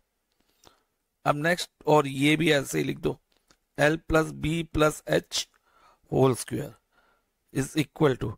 अब अगर हमें यहां पर L plus B plus H की वैल्यू मिल जाए, जो कि हमारे पास है, कितनी है? 6√3, ये हम यहां सब्सिट्यूट कर देते हैं, 6√3 होल स्क्वायर, और साथ में हमें वैल्यू मिल जाए L² plus B² plus H² की, जो कि यहां से हम फाइंड करेंगे लेंथ ऑफ डायगोनल यूज करके। देखो इधर L² plus B² plus H² आ रहा ना, तो इसको सॉल्व करके हम L² plus B² plus H² की वैल्यू फाइंड करेंगे, प्लस, और इसकी जगह हम क्या लिख सकते हैं जो कि हमारे लिए सबसे मेन है, TSA जो हमें फाइंड करना है, प्लस TSA यहां लिख दो। अब बस अगर हमें इसकी वैल्यू मिल जाए तो टीएस से तो हम बहुत आसानी से निकाल लेंगे इसको, इधर शिफ्ट करके इसके साथ, ठीक है, यानी कि आरएचएस से एलएचएस में शिफ्ट करके इसकी वैल्यू हमें मिल जाए बस। तो इसकी वैल्यू कैसे निकलेगी, वो निकलेगी यहां पर स्क्वेयरिंग बोथ साइड करके, इन दोनों की स्क्वेयरिंग बोथ साइड करके। स्क्वेयरिंग बोथ साइड करेंगे तो यहां पर L square plus B square plus H square का होल स्क्वायर हो जाएगा। ओके, और 2√3 का भी होल स्क्वायर हो जाएगा। अब जब भी हम किसी स्क्वायर रूट की टर्म का स्क्वायर करते हैं ना, स्क्वायर रूट वाली टर्म का, जैसे स्क्वायर रूट ऑफ 2 का स्क्वायर करें तो ये 2 ही आएगा, इससे रूट का साइन हट जाता है। ऐसा क्यों होता है, देखो जब हम स्क्वायर रूट ऑफ 2 निकालते हैं तो √2 इंटू √2 √4 होता है, और √4 स्क्वायर रूट ऑफ 4 क्या होता है 2, रूट का साइन हट गया। ऐसे ही अगर √3 का स्क्वायर करेंगे तो 3 आएगा, और अगर हम root L square plus B square plus H square का स्क्वायर करेंगे तो हमारे पास L square plus B square plus H square आ जाएगा, यानी कि रूट का साइन हट गया, इज इक्वल टू, अब इधर 2, ये जो पावर 2 है इस 2 के लिए भी है और √3 के लिए भी है। जब इस 2 के साथ ये पावर जाएगी तो ये 4 बन जाएगा, और जब ये पावर √3 के साथ जाएगी तो यहां पर हमारे पास 3 आ जाएगा, और यहां पर आएगा L square plus B square plus H square is equal to 12। अब हमारे पास L square plus B square plus H square is equal to 12 आ गया, तो यहां पर हम L square plus B square plus H square की जगह 12 लिख सकते हैं। यस, लिख सकते हैं, क्यों नहीं लिख सकते। तो यहां पर हम 12 लिख देंगे, और यहां लिख देंगे प्लस TSA, और इसको सॉल्व करेंगे तो 6 का स्क्वायर होगा 36, क्योंकि ये पावर 2 है, 6 के साथ भी जाएगी और √3 के साथ भी जाएगी, और √3 का स्क्वायर होगा 3। अब 36 multiply by 3 is 108, 12 plus TSA। अब अगर मुझे TSC की वैल्यू चाहिए तो हम क्या करेंगे बेटा, हमें अगर TSC की वैल्यू चाहिए तो हम क्या करेंगे, TSA को यहीं रहने देंगे, और जो ये 12 है ना इसको 108 के साथ ले जाएंगे, तो इधर 108 है, अब प्लस 12 इधर आके इज इक्वल टू के इस साइड आ गया, लेफ्ट हैंड साइड में आ गया, RHS से LHS में आ गया, तो ये माइनस हो जाएगा। सो फाइनली TSA क्या आएगा हमारा, देखो ध्यान से, TSA 108 में से आप 12 माइनस कर दो, you will get 96। So TSA of cuboid हमारा आ गया 96 स्क्वायर सेंटीमीटर। तो ये किस ऑप्शन से मैच करता है, ऑप्शन सी से। So option C is our answer. Question number 14, question number 14 में हमें गिवन है if the difference of mode and median, difference का मतलब अगर हम मोड और मीडियन को सब्ट्रैक्ट कराए ना, मोड माइनस मीडियन करें, मोड माइनस मीडियन करें तो हमारे पास 24 आएगा। तो difference of mode and median is 24, और हमें फाइंड क्या करना है, difference of median and mean, यानी कि हमें फाइंड करना है मीडियन माइनस मीन की वैल्यू। तो इसके लिए हम इंपेरिकल फॉर्मूला स्टैटिस्टिक्स में एक होता है वो हम यूज करेंगे, वो फॉर्मूला है thrice median is equal to mode plus 2 mean. ये फॉर्मूला आपको लर्न रखना होगा। तो कैसे करेंगे, अब ध्यान से समझना, हमें चाहिए मीडियन माइनस मीन, क्या चाहिए, मीडियन माइनस मीन। तो अगर इंपेरिकल फॉर्मूला में हम ओनली मीडियन और मीन ही रख लें, मोड को हटा सके, किसी तरह से एलिमिनेट कर सके, तो हमारा आंसर आ सकता है मीडियन माइनस मीन करके। लेकिन कैसे हटाया जाए मोड को, किसी भी वेरिएबल को हटाना हो तो आप उसकी वैल्यू उसमें सब्स्टिट्यूट कर दो। तो अब हम क्या करेंगे, मोड की वैल्यू इस वाली इक्वेशन से लेके हम इंपेरिकल फॉर्मूला में सब्स्टिट्यूट करेंगे। सो अब मोड की वैल्यू क्या होगी बेटा, mode is equal to 24 plus median. अब ये वैल्यू आप इंपेरिकल फॉर्मूला में सब्स्टिट्यूट करोगे, देखो तो थ्राइस मीडियन ऐसे ही रहेगा। अब देखो मोड की जगह हम 24 प्लस मीडियन लिख सकते हैं। यस, लिख सकते हैं, क्योंकि हमने मोड की वैल्यू डालनी है। अब देखो इससे क्या हुआ, मोड इलेमिनेट हो गया, हट गया। जैसे ही हमने उसकी वैल्यू डाली तो मोड हट जाएगा। Plus twice mean. ओके, अब हमें चाहिए क्या, मीडियन माइनस मीन। तो जितने भी मीडियन और मीन है सबको आप लेफ्ट हैंड साइड में ले लो। जैसे कि पहले लिख लो थ्राइस मीडियन। अब थ्राइस मीडियन में से ये वाला मीडियन माइनस कर दो, minus median. Okay okay okay, और ये प्लस ट्वाइस मीन, इधर आके क्या होगा, माइनस ट्वाइस मीन हो जाएगा। और अब आरएचएस में क्या बच गया, 24। अब देखो बेटा ध्यान से समझना, अब थ्राइस मीडियन माइनस मीडियन, अब इस मीडियन के आगे कुछ नहीं है तो हम 1 मान सकते हैं। यस, मान सकते हैं। तो 3 मीडियन माइनस 1 मीडियन क्या होगा, ट्वाइस मीडियन ही तो होगा। अब twice median minus twice mean is equal to 24 आ गया। अब इसमें और इसमें आपको क्या कॉमन दिख रहा है, 2 कॉमन दिख रहा है, तो 2 कॉमन ले लो। तो twice median minus mean is equal to 24। अब फाइनली हमें क्या फाइंड करना था, मीडियन माइनस मीन की वैल्यू। अब ये देखो इधर मीडियन माइनस मीन ब्रैकेट में है और यहां ये 2 मल्टीप्लाई हो रहा है। अब जो ये 2 मल्टीप्लाई हो रहा है ना, ये 24 के साथ चला जाएगा और 24 को डिवाइड कर देगा, क्योंकि जब भी इधर मल्टीप्लाई होता है तो उस दूसरी साइड जाके वो नंबर को, जो आरएचएस में नंबर होता है, उसको डिवाइड कर देता है। तो median minus mean is equal to 24 upon 2, यानी कि 24 डिवाइडेड बाय 2। अब देखो बेटा, अब मीडियन माइनस मीन क्या होगा, 24 को अगर हम 2 से डिवाइड करें तो 12 आएगा। सो हमारा आंसर आ गया median minus mean is equal to 12। और ये आंसर किससे मैच करता है, ऑप्शन बी से। So option B is our answer. Question number 15। Question number 15 में हमसे पूछा है the number of revolution made by a circular wheel. Number of revolutions हमें फाइंड करनी है जो एक सर्कुलर व्हील लेता है जिसका रेडियस 0.25 मीटर है, in rolling a distance of 11 kilometre. 11 kilometre distance cover करने के लिए एक ये जो व्हील है कितनी रेवोल्यूशन लेगा, यानी कि ये कितनी बार घूमेगा। तो ध्यान से समझना बेटा, जब व्हील ऑन द रोड होता है तो उसका कौन सा पोर्शन रोड को टच करता है, ये आउटर पोर्शन ही टच करता है ना, बाउंड्री वाला पोर्शन, ये वाला पोर्शन, ये वाला पार्ट टच करता है। और इस पार्ट को हम क्या कहते हैं, आउटर बाउंड्री।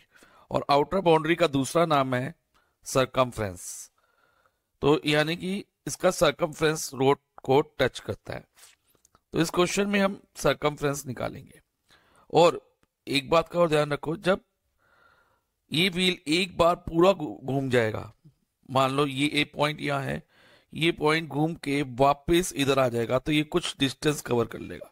ये व्हील मान लो यहां तक आ जाएगा, तो वो डिस्टेंस क्या होगा, डिस्टेंस कवर इन 1 रेवोल्यूशन। और वो किसके बराबर होगा, सरकमफ्रेंस के बराबर। ओके, पूरा सरकमफ्रेंस के बराबर होगा। तो हम सबसे पहले इस क्वेश्चन में सरकमफ्रेंस निकालते हैं। सरकमफ्रेंस ऑफ व्हील क्या रहेगा, क्योंकि व्हील सर्कुलर है, क्वेश्चन में मेंशन है, तो हम सरकमफ्रेंस ऑफ सर्कल यूज करेंगे इसमें। और सरकमफ्रेंस ऑफ सर्कल का फॉर्मूला क्या है, 2πr। अब इस फॉर्मूले में वैल्यू सब्स्टिट्यूट करो, तो 2 मल्टीप्लाई बाय पाई की वैल्यू 22/7 और रेडियस 0.25 हमें गिवन है। हम डेसिमल हटा के रेडियस लिखे तो 25 है, आफ्टर डेसिमल 2 प्लेसेस है, तो नीचे 1 के आगे 2 0 डाल दो और डेसिमल हटा दो, तो ये 25/100 हो जाएगा। अब नेक्स्ट लोएस्ट टर्म, जैसे 25 को 5 से डिवाइड करो तो 5 आएगा, और 100 को 5 से करो तो 20, फिर 5 को 5 से डिवाइड करो 1, और 20 को 5 से डिवाइड करेंगे 4। अब ये 2 और 4 कट हो सकते हैं, 2 को 2 से करा 1 और 4 को 2 से डिवाइड किया 2 आया। अभी 22 और 2 भी कट सकते हैं, तो 2 को 2 से डिवाइड करेंगे 1 आएगा, और 22 को 2 से करेंगे तो 11। तो अब देखो हमारे पास क्या बचा, सब कुछ काट के 11/7, ठीक है, 11/7 मीटर, ये आ गया सरकमफ्रेंस ऑफ द व्हील। अब मैंने कहा कि एक रेवोल्यूशन में व्हील कितना डिस्टेंस कवर करता है, सरकमफ्रेंस के बराबर, यानी कि वो एक रेवोल्यूशन में 11/7 मीटर डिस्टेंस कवर करेगा। और हमें क्या निकालना है कि टोटल नंबर ऑफ रेवोल्यूशन, यानी कि कितनी बार घूमे कि वो 11 किलोमीटर के बराबर डिस्टेंस कवर कर ले। तो उसके लिए हमें क्या करना होगा, सिंपल है, डिस्टेंस को हम डिवाइड कर देंगे सरकमफ्रेंस से, यानी कि जितना डिस्टेंस एक रेवोल्यूशन में ले रहा है उससे डिवाइड कर देंगे, या ये कह सकते हो। और क्योंकि एक रेवोल्यूशन में वो सरकमफ्रेंस के बराबर डिस्टेंस कवर कर रहा है, तो distance upon circumference, number of revolution, ये रहेगी हमारी। अब डिस्टेंस में एक चीज का ध्यान रखना, वैल्यू डालने से पहले आप इधर देखो, हमारा जो सरकमफ्रेंस निकला है वो मीटर में निकला है, और जो डिस्टेंस दिया है इट इज इन किलोमीटर, तो इन दोनों की यूनिट सेम होनी चाहिए, ठीक है। तो यूनिट सेम करने के लिए हम क्या करेंगे, हमें ये पता है कि 1 किलोमीटर में 1000 मीटर होते हैं, और 11 किलोमीटर में कितने होंगे, 11 मल्टीप्लाई बाय 1000, यानी कि 11,000 मीटर। अब ये वैल्यू सब्स्टिट्यूट कर दो इसके अंदर, सो हम लिखेंगे 11,000 अपॉन सरकमफ्रेंस कितना है, 11/7। नेक्स्ट स्टेप, अब क्योंकि ये क्या है 11,000 डिवाइडेड बाय 11/7, डिनोमिनेटर में जब भी फ्रैक्शन हो तो हम क्या करते हैं, जो फ्रैक्शन होती है ना डिनोमिनेटर वाली फ्रैक्शन का रेसिप्रोकल कर देते हैं। तो हम 11/7 का 7/11 कर देंगे, रेसिप्रोकल कर देंगे। तो अब 11 को 11 से डिवाइड करेंगे 1 आएगा, और 11,000 को 11 से डिवाइड करेंगे तो 1000 आएगा। अब 1000 को 7 से मल्टीप्लाई करा दो, तो ये कितना आया 7000। सो ये जो व्हील है ना 7000 रेवोल्यूशन लेगा 11 किलोमीटर के बराबर डिस्टेंस कवर करने में, और ये ऑप्शन हमारी किससे मैच करती है, ऑप्शन डी से। Question number 16, for the following distribution, हमें एक फ्रीक्वेंसी टेबल दिया हुआ है इस क्वेश्चन में, और हमसे पूछा क्या है, the sum of lower limits, हमें क्या बताना है, सम मीन्स प्लस, किन को प्लस करना है, लोअर लिमिट्स को, किन की लोअर लिमिट्स, मीडियन क्लास और मॉडल क्लास की लोअर लिमिट्स। अब ये लोअर लिमिट क्या होती है, पहले तो आप ये ध्यान दो, जैसे हमारे पास कोई भी क्लास इंटरवल है, से 10 to 15 है, इसे हम क्लास भी कहते हैं। तो इसमें जो ये वाली लिमिट होती है ना लेफ्ट साइड वाली, उसे हम लोअर लिमिट कहते हैं, और जो ये 15 है it is a upper limit, क्योंकि इस क्वेश्चन में लोअर लिमिट है, कहीं अपर लिमिट भी पूछ सकते हैं, तो आपको पता होना चाहिए। फाइन, अब हम आगे करते हैं क्वेश्चन को। इसमें हमने लोअर लिमिट्स का सम निकालना है, किनकी लोअर लिमिट का सम निकालना है, मीडियन और मॉडल क्लास का। अब हम पहले मीडियन क्लास निकालते हैं। मीडियन क्लास निकालने के लिए पहले हमने फ्रीक्वेंसी को क्यूमुलेटिव फ्रीक्वेंसी में कन्वर्ट करना होगा। तो क्यूमुलेटिव फ्रीक्वेंसी में कैसे कन्वर्ट करते हैं ये ध्यान से समझो। सबसे पहले जो ये फ्रीक्वेंसी है, फर्स्ट वाली फ्रीक्वेंसी, उसको आप एज इट इज कॉपी कर दोगे यहां पर, ओके। जैसे ये 10 है, 10 को आप यहां कॉपी कर दो। नेक्स्ट स्टेप होगा, अब जो सेकंड फ्रीक्वेंसी है उसको 10 में प्लस कर दो, यानी कि ये प्लस कर दो, 15 प्लस कर दो 10 में। 10 में हम प्लस 15 करेंगे तो क्या आएगा, ये सेकंड वाली लाइन में 25 आ जाएगा। अब नेक्स्ट स्टेप, अब ये नेक्स्ट फ्रीक्वेंसी 12 है, ये 12 प्लस 12 कर दो किसमें, 25 में। अब प्लस 12 करेंगे तो यहां पर 37 आ जाएगा। फाइन, अब नेक्स्ट, अब इसी तरह से अब 20 ऐड करेंगे 37 में, प्लस 20 इन 37। अब 37 में 20 ऐड करते हैं तो क्या आएगा, 57, और देन 9 ऐड कर दो 57 में, तो ये आ गया 66। तो ये हमारा क्यूमुलेटिव फ्रीक्वेंसी बन गई। नेक्स्ट हमारा होगा स्टेप कि हम फ्रीक्वेंसी का भी टोटल करें। फ्रीक्वेंसी का टोटल क्या होना चाहिए, equal to last cumulative frequency, जो 66 है ना इसके इक्वल आना चाहिए। तो आप करके देख लेना, इसका 66 ही आ रहा है। और इसको हम n कंसीडर करते हैं मीडियन निकालते वक्त, मीडियन क्लास निकालते वक्त या मीडियन निकालते वक्त। तो सबसे पहले आप नेक्स्ट क्या कैलकुलेट करोगे, n/2। नेक्स्ट हम कैलकुलेट करेंगे n/2। n कितना है, 66 है, तो इसको हम 66/2 कर लेंगे। अब 66 को 2 से डिवाइड करो, आंसर आता है 33। अब देखो बेटा, क्यूमुलेटिव फ्रीक्वेंसी वाले कॉलम में या तो 33 के इक्वल कोई नंबर हो या 33 से ग्रेटर वाला नंबर लेंगे, स्मॉलर वाला नहीं लेंगे। तो देखो इसमें 33 के इक्वल या ग्रेटर कौन सा है, 37 है ना। तो यही हमारी जो इसके कोरस्पॉन्डिंग क्लास होगी ना, वो मीडियन क्लास हो जाएगी। तो मीडियन क्लास हमारी 10 to 15 हो गई, मीडियन क्लास। तो हम इधर लिख लेते हैं median class is 10 to 15। Okay, अब इसकी लोअर लिमिट क्या होगी, इसकी लोअर लिमिट मैंने अभी बताया 10 होगी, और अगर अपर लिमिट बोले तो 15 है, लेकिन हमें लोअर लिमिट चाहिए। तो लोअर लिमिट तो बच्चे 10 है ना, तो इसको हम L1 लिख रहे हैं। L1 is equal to 10। L1 इसलिए क्योंकि हमें मॉडल क्लास की भी लोअर लिमिट लेंगे, उसको हम L2 मान लेंगे। अब मॉडल क्लास कैसे निकालते हैं ये ध्यान रख लो। मॉडल क्लास के लिए क्यूमुलेटिव वाला कॉलम बनाने की जरूरत हमें नहीं होगी अगर सिर्फ मॉडल क्लास आती तो अब मॉडल क्लास में हम ये देखते हैं फ्रीक्वेंसी वाले कॉलम में सबसे बड़ी फ्रीक्वेंसी कौन सी है। फ्रीक्वेंसी वाले कॉलम में ध्यान रखना, इसमें क्यूमुलेटिव फ्रीक्वेंसी का तो कोई रोल ही नहीं है। तो फ्रीक्वेंसी वाले कॉलम में सबसे बड़ी फ्रीक्वेंसी हमारी 20 है। अब 20 के कोरस्पॉन्डिंग जो क्लास होगी ना, that class will be called model class. तो मॉडल क्लास कौन सी हो गई, 15 to 20। तो हम इधर लिख देते हैं मॉडल क्लास इज 15 to 20। और इसकी लोअर लिमिट क्या है, जिसको हम L2 ले लेते हैं। लोअर लिमिट क्या है, 15 है, तो ये 15 लिख दिया। अब हमने सम ऑफ लोअर लिमिट निकालनी है, यानी कि L1 प्लस L2 निकालना है। अब L1 प्लस L2 क्या होगा, देखो बच्चा, ये L1 10 है, L2 15 है, तो 10 प्लस 15 इट इज 25। तो आंसर हमारा होगा 25। अब ये 25 किस ऑप्शन से मैच करता है, ऑप्शन बी से। So option B is our answer.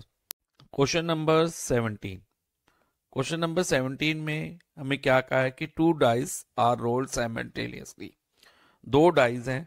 Dice क्या होता है, लूडो खेलने में हम यूज करते हैं जिनमें नंबर लिखे होते हैं 1 से लेके 6 तक। ऐसे 2 डाइस साइमल्टेनियसली मींस एक साथ थ्रो करें।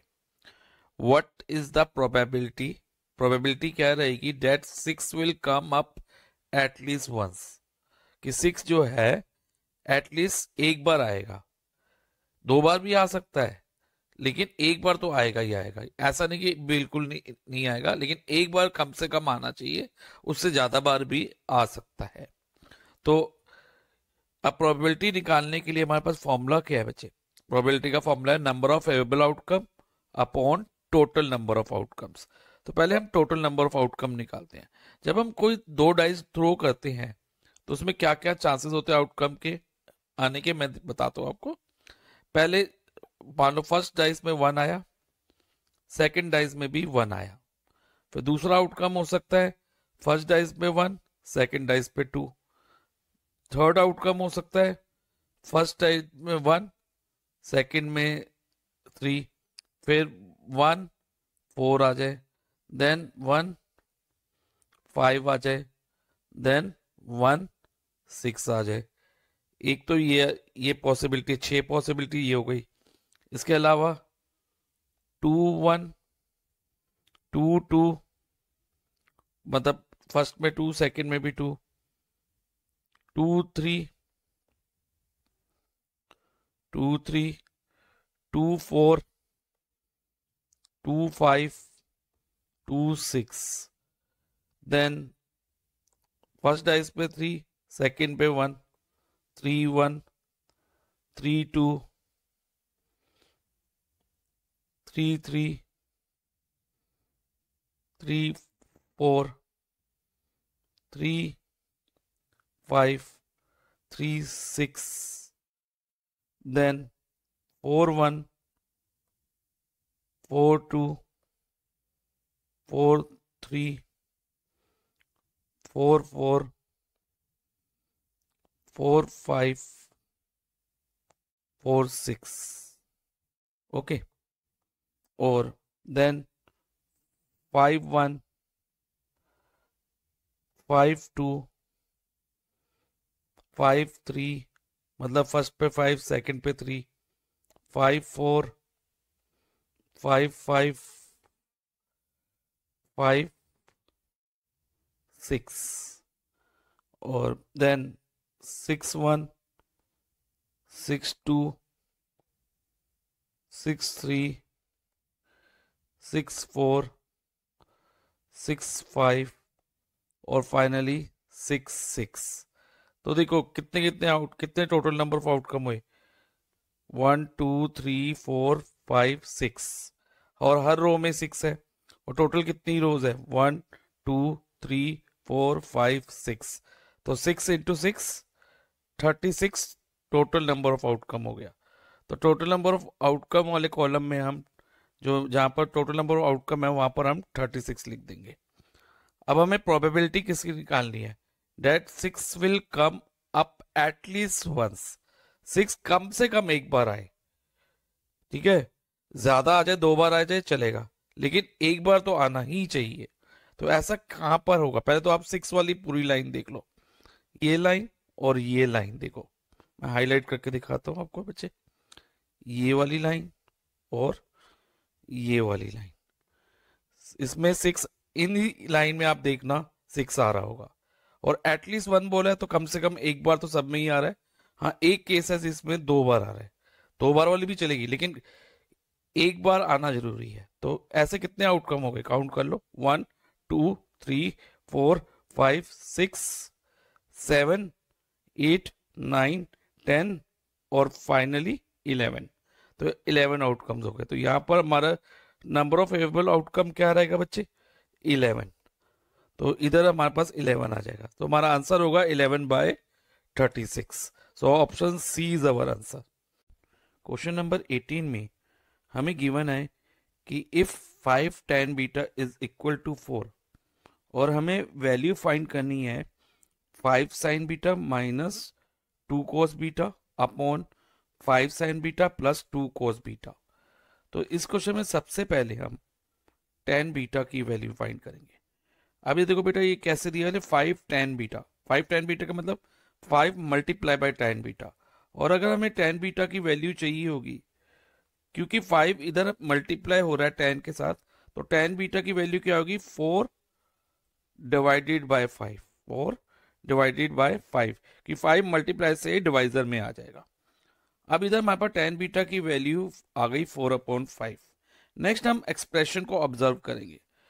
एक्सप्रेशन में कहीं पर भी आप देखो tan बीटा है नहीं, है ना, तो अब वैल्यू कहां डालें इसकी हम tan बीटा की, तो हम क्या करेंगे, इस एक्सप्रेशन को tan बीटा की टर्म्स में कन्वर्ट कर देंगे, यानी कि एक्सप्रेशन को हम tan बीटा की टर्म्स में लिख देंगे।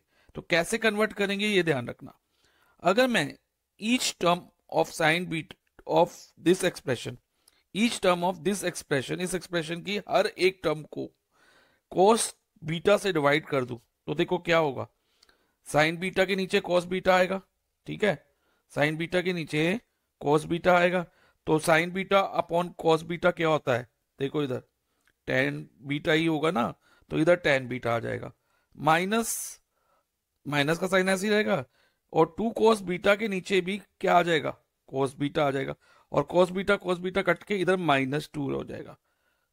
समझ आ रहा है ना। तो अब साइन बीटा इधर हमारे पास न्यूमिनेटर में क्या बन जाएगा, 5 tan बीटा -2। सिमिलरली डिनोमिनेटर में भी हम यही करेंगे, sign beta upon cos beta. अब मैं करके दिखाता हूं आपको, तो हम लिख देते हैं divide each term of numerator and denominator by cos beta.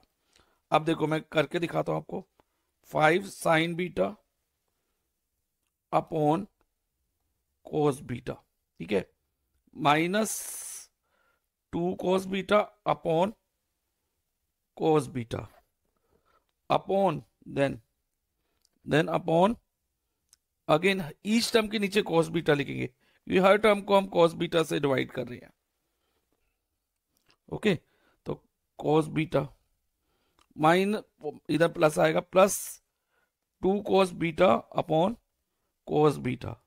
और एक बात का ध्यान रखना, अगर हम न्यूमरेटर और डिनोमिनेटर को किसी सेम नंबर से डिवाइड करें, किसी भी सेम नंबर से डिवाइड करें या मल्टीप्लाई करें, तो फ्रैक्शन की जो वैल्यू होती है ना, वो कभी भी चेंज नहीं होती, वो इक्विवेलेंट रहती है। तो इसलिए हम ये कर सकते हैं कि न्यूमरेटर और डिनोमिनेटर की ईच टर्म को हमने कॉस बीटा से डिवाइड कर दिया। अब आगे देखो, अब 5 तो ऐसे ही लिख दो, लेकिन sign beta upon cos beta की जगह हम टेन बीटा लिख सकते हैं। यस लिख सकते हैं। क्यों लिख सकते हैं? क्योंकि sine theta upon cos theta किसके इक्वल होता है? टेन थीटा के। तो हम लिख देंगे इधर 5 टेन थीटा माइनस, अभी कॉस बीटा तो कट जाएगा, -2 अपॉन, सिमिलरली डिनोमिनेटर में sign beta upon cos beta क्या बन जाएगा? टेन बीटा बन जाएगा ना, इधर बीटा लिखेंगे, मैंने गलती से थीटा लिख दिया। अब 5 टेन बीटा प्लस, अब कॉस बीटा और कॉस बीटा कट जाएगा तो यहां +2 आ जाएगा। अब ध्यान देना बेटा, अब टेन बीटा की वैल्यू हमारे पास कितनी है? 4/5, तो 5 मल्टीप्लाई बाय 4/5 हो जाएगा, -2, न्यूमरेटर में ये आ जाएगा। और डिनोमिनेटर में क्या होगा? ध्यान दो, 5 multiply by again tan beta की जगह 4/5, लेकिन इधर +2 होगा। अब ये 5 और 5 कट गया तो हमारे पास क्या आया? इधर लिख देता हूं 4 - 2, ठीक है, 4 - 2 अपॉन, इधर भी 5 और 5 कट जाएगा तो इधर क्या आएगा? 4 बचेगा, 4 + 2। अब 4 - 2 इज 2, न्यूमरेटर में 2 आ गया, ओके। और डिनोमिनेटर में क्या आएगा? देखो बच्चे, 4 + 2 6 होता है, तो ये 6 लिख दिया। अब 2 और 6 दोनों 2 से डिवाइड हो जाते हैं, कट जाते हैं 2 से। अगर 2 को 2 से डिवाइड करेंगे 1 आएगा, और 6 को 2 से डिवाइड करेंगे तो 3। तो हमारा आंसर हुआ 1/3। और ये आंसर किस ऑप्शन से मैच कर रहा है? It is matching with option A. So option A is our answer. Question number 19 हमारा एक एजर्शन रीजन बेस्ड क्वेश्चन है। इसमें हमें दो स्टेटमेंट दिए, स्टेटमेंट ए और statement R. Statement A means assertion. Assertion का मतलब है कि हमें कुछ फैक्ट बताया गया है, कि क्या फैक्ट बताया गया है, हम पढ़ते हैं एक बार। ये बताया गया कि the product of two number is 5780, कि टू नंबर्स हैं, उनका प्रोडक्ट 5780 है। तो let us take two number as A और बी। हम दो नंबर ए और बी ले लेते हैं। सो प्रोडक्ट मीन्स उनको मल्टीप्लाई करो तो 5780 आता है। और उसके अलावा HCF कितना दिया है? 17। अब वो कहता है कि इन फैक्ट को यूज करके, क्योंकि लिखा है ना देन मीन्स अगर ये ऐसा है तो LCM 340 होगा। ध्यान से समझना कि अगर ऐसा है कि प्रोडक्ट ये और HCF 17 हो तो LCM हमारा 340 आएगा। LCM हमारा दोनों नंबर का क्या आएगा? 340 आएगा। तो क्या ये असर्शन ट्रू है या नहीं? पहले हम यही चेक करते हैं, रीजन को फिर अभी देखेंगे, पहले असर्शन ही चेक करते हैं। तो हमारे पास एक रूल होता है कि A मल्टीप्लाई बाय B, यानी कि प्रोडक्ट ऑफ टू नंबर किसके इक्वल होता है? HCF मल्टीप्लाई LCM के। ओके, ये एक रूल होता है। तो अब इसमें हम एक तो A इंटू B की वैल्यू डालते हैं, ओके, और HCF की वैल्यू डालते हैं और LCM निकालने की कोशिश करते हैं और चेक करते हैं कि LCM हमारा 340 आता है या नहीं आता। तो अब इधर 17 मल्टीप्लाई बाई एक्स है और मुझे अगर x की वैल्यू चाहिए तो मुझे क्या करना होगा बच्चे? बताओ, 5780 को 17 से डिवाइड करना होगा, क्योंकि मल्टीप्लाई से जब दूसरी साइड में कोई नंबर जाता है मल्टीप्लाई और इधर हो रहा है, दूसरी साइड में जाता है तो डिवाइजर बन जाता है। और अगर हम इसको काटेंगे ना 5780 को 17 से, तो ये 340 आएगा। आप डिवाइड करके चेक कर सकते हो। सो LCM हमारा 340 आया। LCM को हमने एक्स अज्यूम किया था, यानी कि हमारी जो स्टेटमेंट ए असर्शन है वो ट्रू है, तो इसके आगे हम टी लिख देते हैं, ट्रू। अब आगे स्टेटमेंट आर क्या है? यानी कि हमें रीजन दिया हुआ है। तो क्या HCF is always a factor of LCM? बिल्कुल ठीक है ये बात, आप इधर ही चेक कर लो। HCF जो है LCM का फैक्टर है। HCF LCM का फैक्टर तभी होगा जब LCM, सुनो ध्यान से, LCM HCF से पूरी तरह से डिवाइड हो जाएगा। यानी कि जब हम LCM को HCF से डिवाइड करेंगे ना तो रिमाइंडर 0 आएगा। और ऐसा होगा, देखो 340 को अगर हम 17 से डिवाइड करते हैं तो रिमाइंडर 0 आता है और क्वोशिएंट 20 आता है। डिवाइड करके आप चेक कर सकते हो। सो इधर HCF एलसीएम का फैक्टर है। ऐसे आप बाकी नंबर लेके एग्जांपल लेके चेक करना। तो इसके लिए स्टेटमेंट आर रीजन जो है वो ट्रू है, स्टेट रीजन बी हमारा ट्रू है, एजर्शन तो ट्रू है ही, रीजन भी ट्रू है। तो अब हम देखते हैं हमारी कौन सी ए बी सी डी में से कौन सा आंसर होता है। देखो पहले मैं सी और डी को देख लेते हैं। इसमें क्या है, assertion is A is true but reason R is false, लेकिन रीजन तो आर ट्रू है ना, तो ये स्टेटमेंट तो क्रॉस हो गई। Assertion A is false, assertion A is false, false तो नहीं है assertion A, reason R is true, A false नहीं है, तो ये भी क्रॉस हो गई। अब बची ये दो स्टेटमेंट, इन दोनों में से क्या आंसर रहेगा हम ये देखते हैं। अब वो कहता है both assertion A and R are true, A and R true है, ये बात बिल्कुल ठीक कही, लेकिन आगे पढ़ते हैं। Reason R is correct explanation of assertion A, जो रीजन आर है वो ए को एक्सप्लेन कर रहा है करेक्टली? नहीं, हमने ये कहीं पर भी ये फैक्ट यूज किया कि HCF is always a factor of LCM. हमने जब एलसीएम फाइंड कर रहे थे तब हमने ये फैक्ट तो यूज नहीं किया ना, नो सर नहीं किया। तो इसका मतलब ये इसकी एक्सप्लेनेशन नहीं है। इसकी एक्सप्लेनेशन क्या थी? इसकी एक्सप्लेनेशन थी ये वाला फॉर्मूला। अगर रीजन में ये फॉर्मूला दिया होता ना तो ये करेक्ट एक्सप्लेनेशन हो जाती, तो हमारा ऑप्शन ए होता, लेकिन अभी अभी अभी नहीं है, ध्यान रखना, अभी नहीं है। अभी कौन से ऑप्शन बी है, जिसमें बोथ एजर्शन ए और रीजन आर ट्रू है, लेकिन रीजन आर करेक्ट एक्सप्लेनेशन नहीं है। मैं आपको बता ही चुका हूं क्यों नहीं है, और करेक्ट एक्सप्लेनेशन क्या है, A into B is equal to HCF into LCM. So हमारा आंसर रहेगा ऑप्शन बी। क्वेश्चन नंबर 20 हमारा एजर्शन रीजन बेस्ड क्वेश्चन है। अगेन इसमें स्टेटमेंट ए एजर्शन हमें गिवन है और स्टेटमेंट आर रीजन गिवन है। एजर्शन मीन्स कोई फैक्ट बताया गया है और रीजन मीन्स उस फैक्ट को का रीजन दिया गया है, और हमें देखना है कि एजर्शन ट्रू है या फॉल्स है और रीजन ट्रू है या फॉल्स है। तो let's read the assertion first. सबसे पहले हम एजर्शन को रीड करेंगे। एजर्शन क्या है? If the coordinates of mid point of side of A B and A C, mid point of the coordinate of side A B, side A B ये हो गई, साइड ए सी ये हो गई, of triangle A B C. तो D और ई क्या है? मिड पॉइंट है ए बी और ए सी के। क्वेश्चन में दिया हुआ देखो, D and E are mid point of A B and A C respectively, और डी के कोऑर्डिनेट्स कितने दिए हमें? क्या दिए हैं? 3,5, और ई के कोऑर्डिनेट्स हमें क्या दिए हैं बेटा? -3, -3। और हमें कहा है कि जो BC की वैल्यू है ना, BC कौन सा है? ये 20 यूनिट है। क्या ये ट्रू है? एजर्शन अब चेक करते हैं। तो पहले हम क्या करेंगे, DE निकालेंगे। सबसे पहले हम DE निकालेंगे, और DE निकाल के देखते हैं क्या आता है। DE कैसे निकलेगी बच्चे, ये ध्यान दो। DE क्या है? डिस्टेंस है ना between point D and E, तो इधर हम डिस्टेंस फॉर्मूला लगाएंगे। अब डिस्टेंस फॉर्मूला क्या होता है? अंडर रूट, ये कोऑर्डिनेट ज्योमेट्री का क्वेश्चन है, x1 minus x2 whole square plus y1 minus y2 whole square.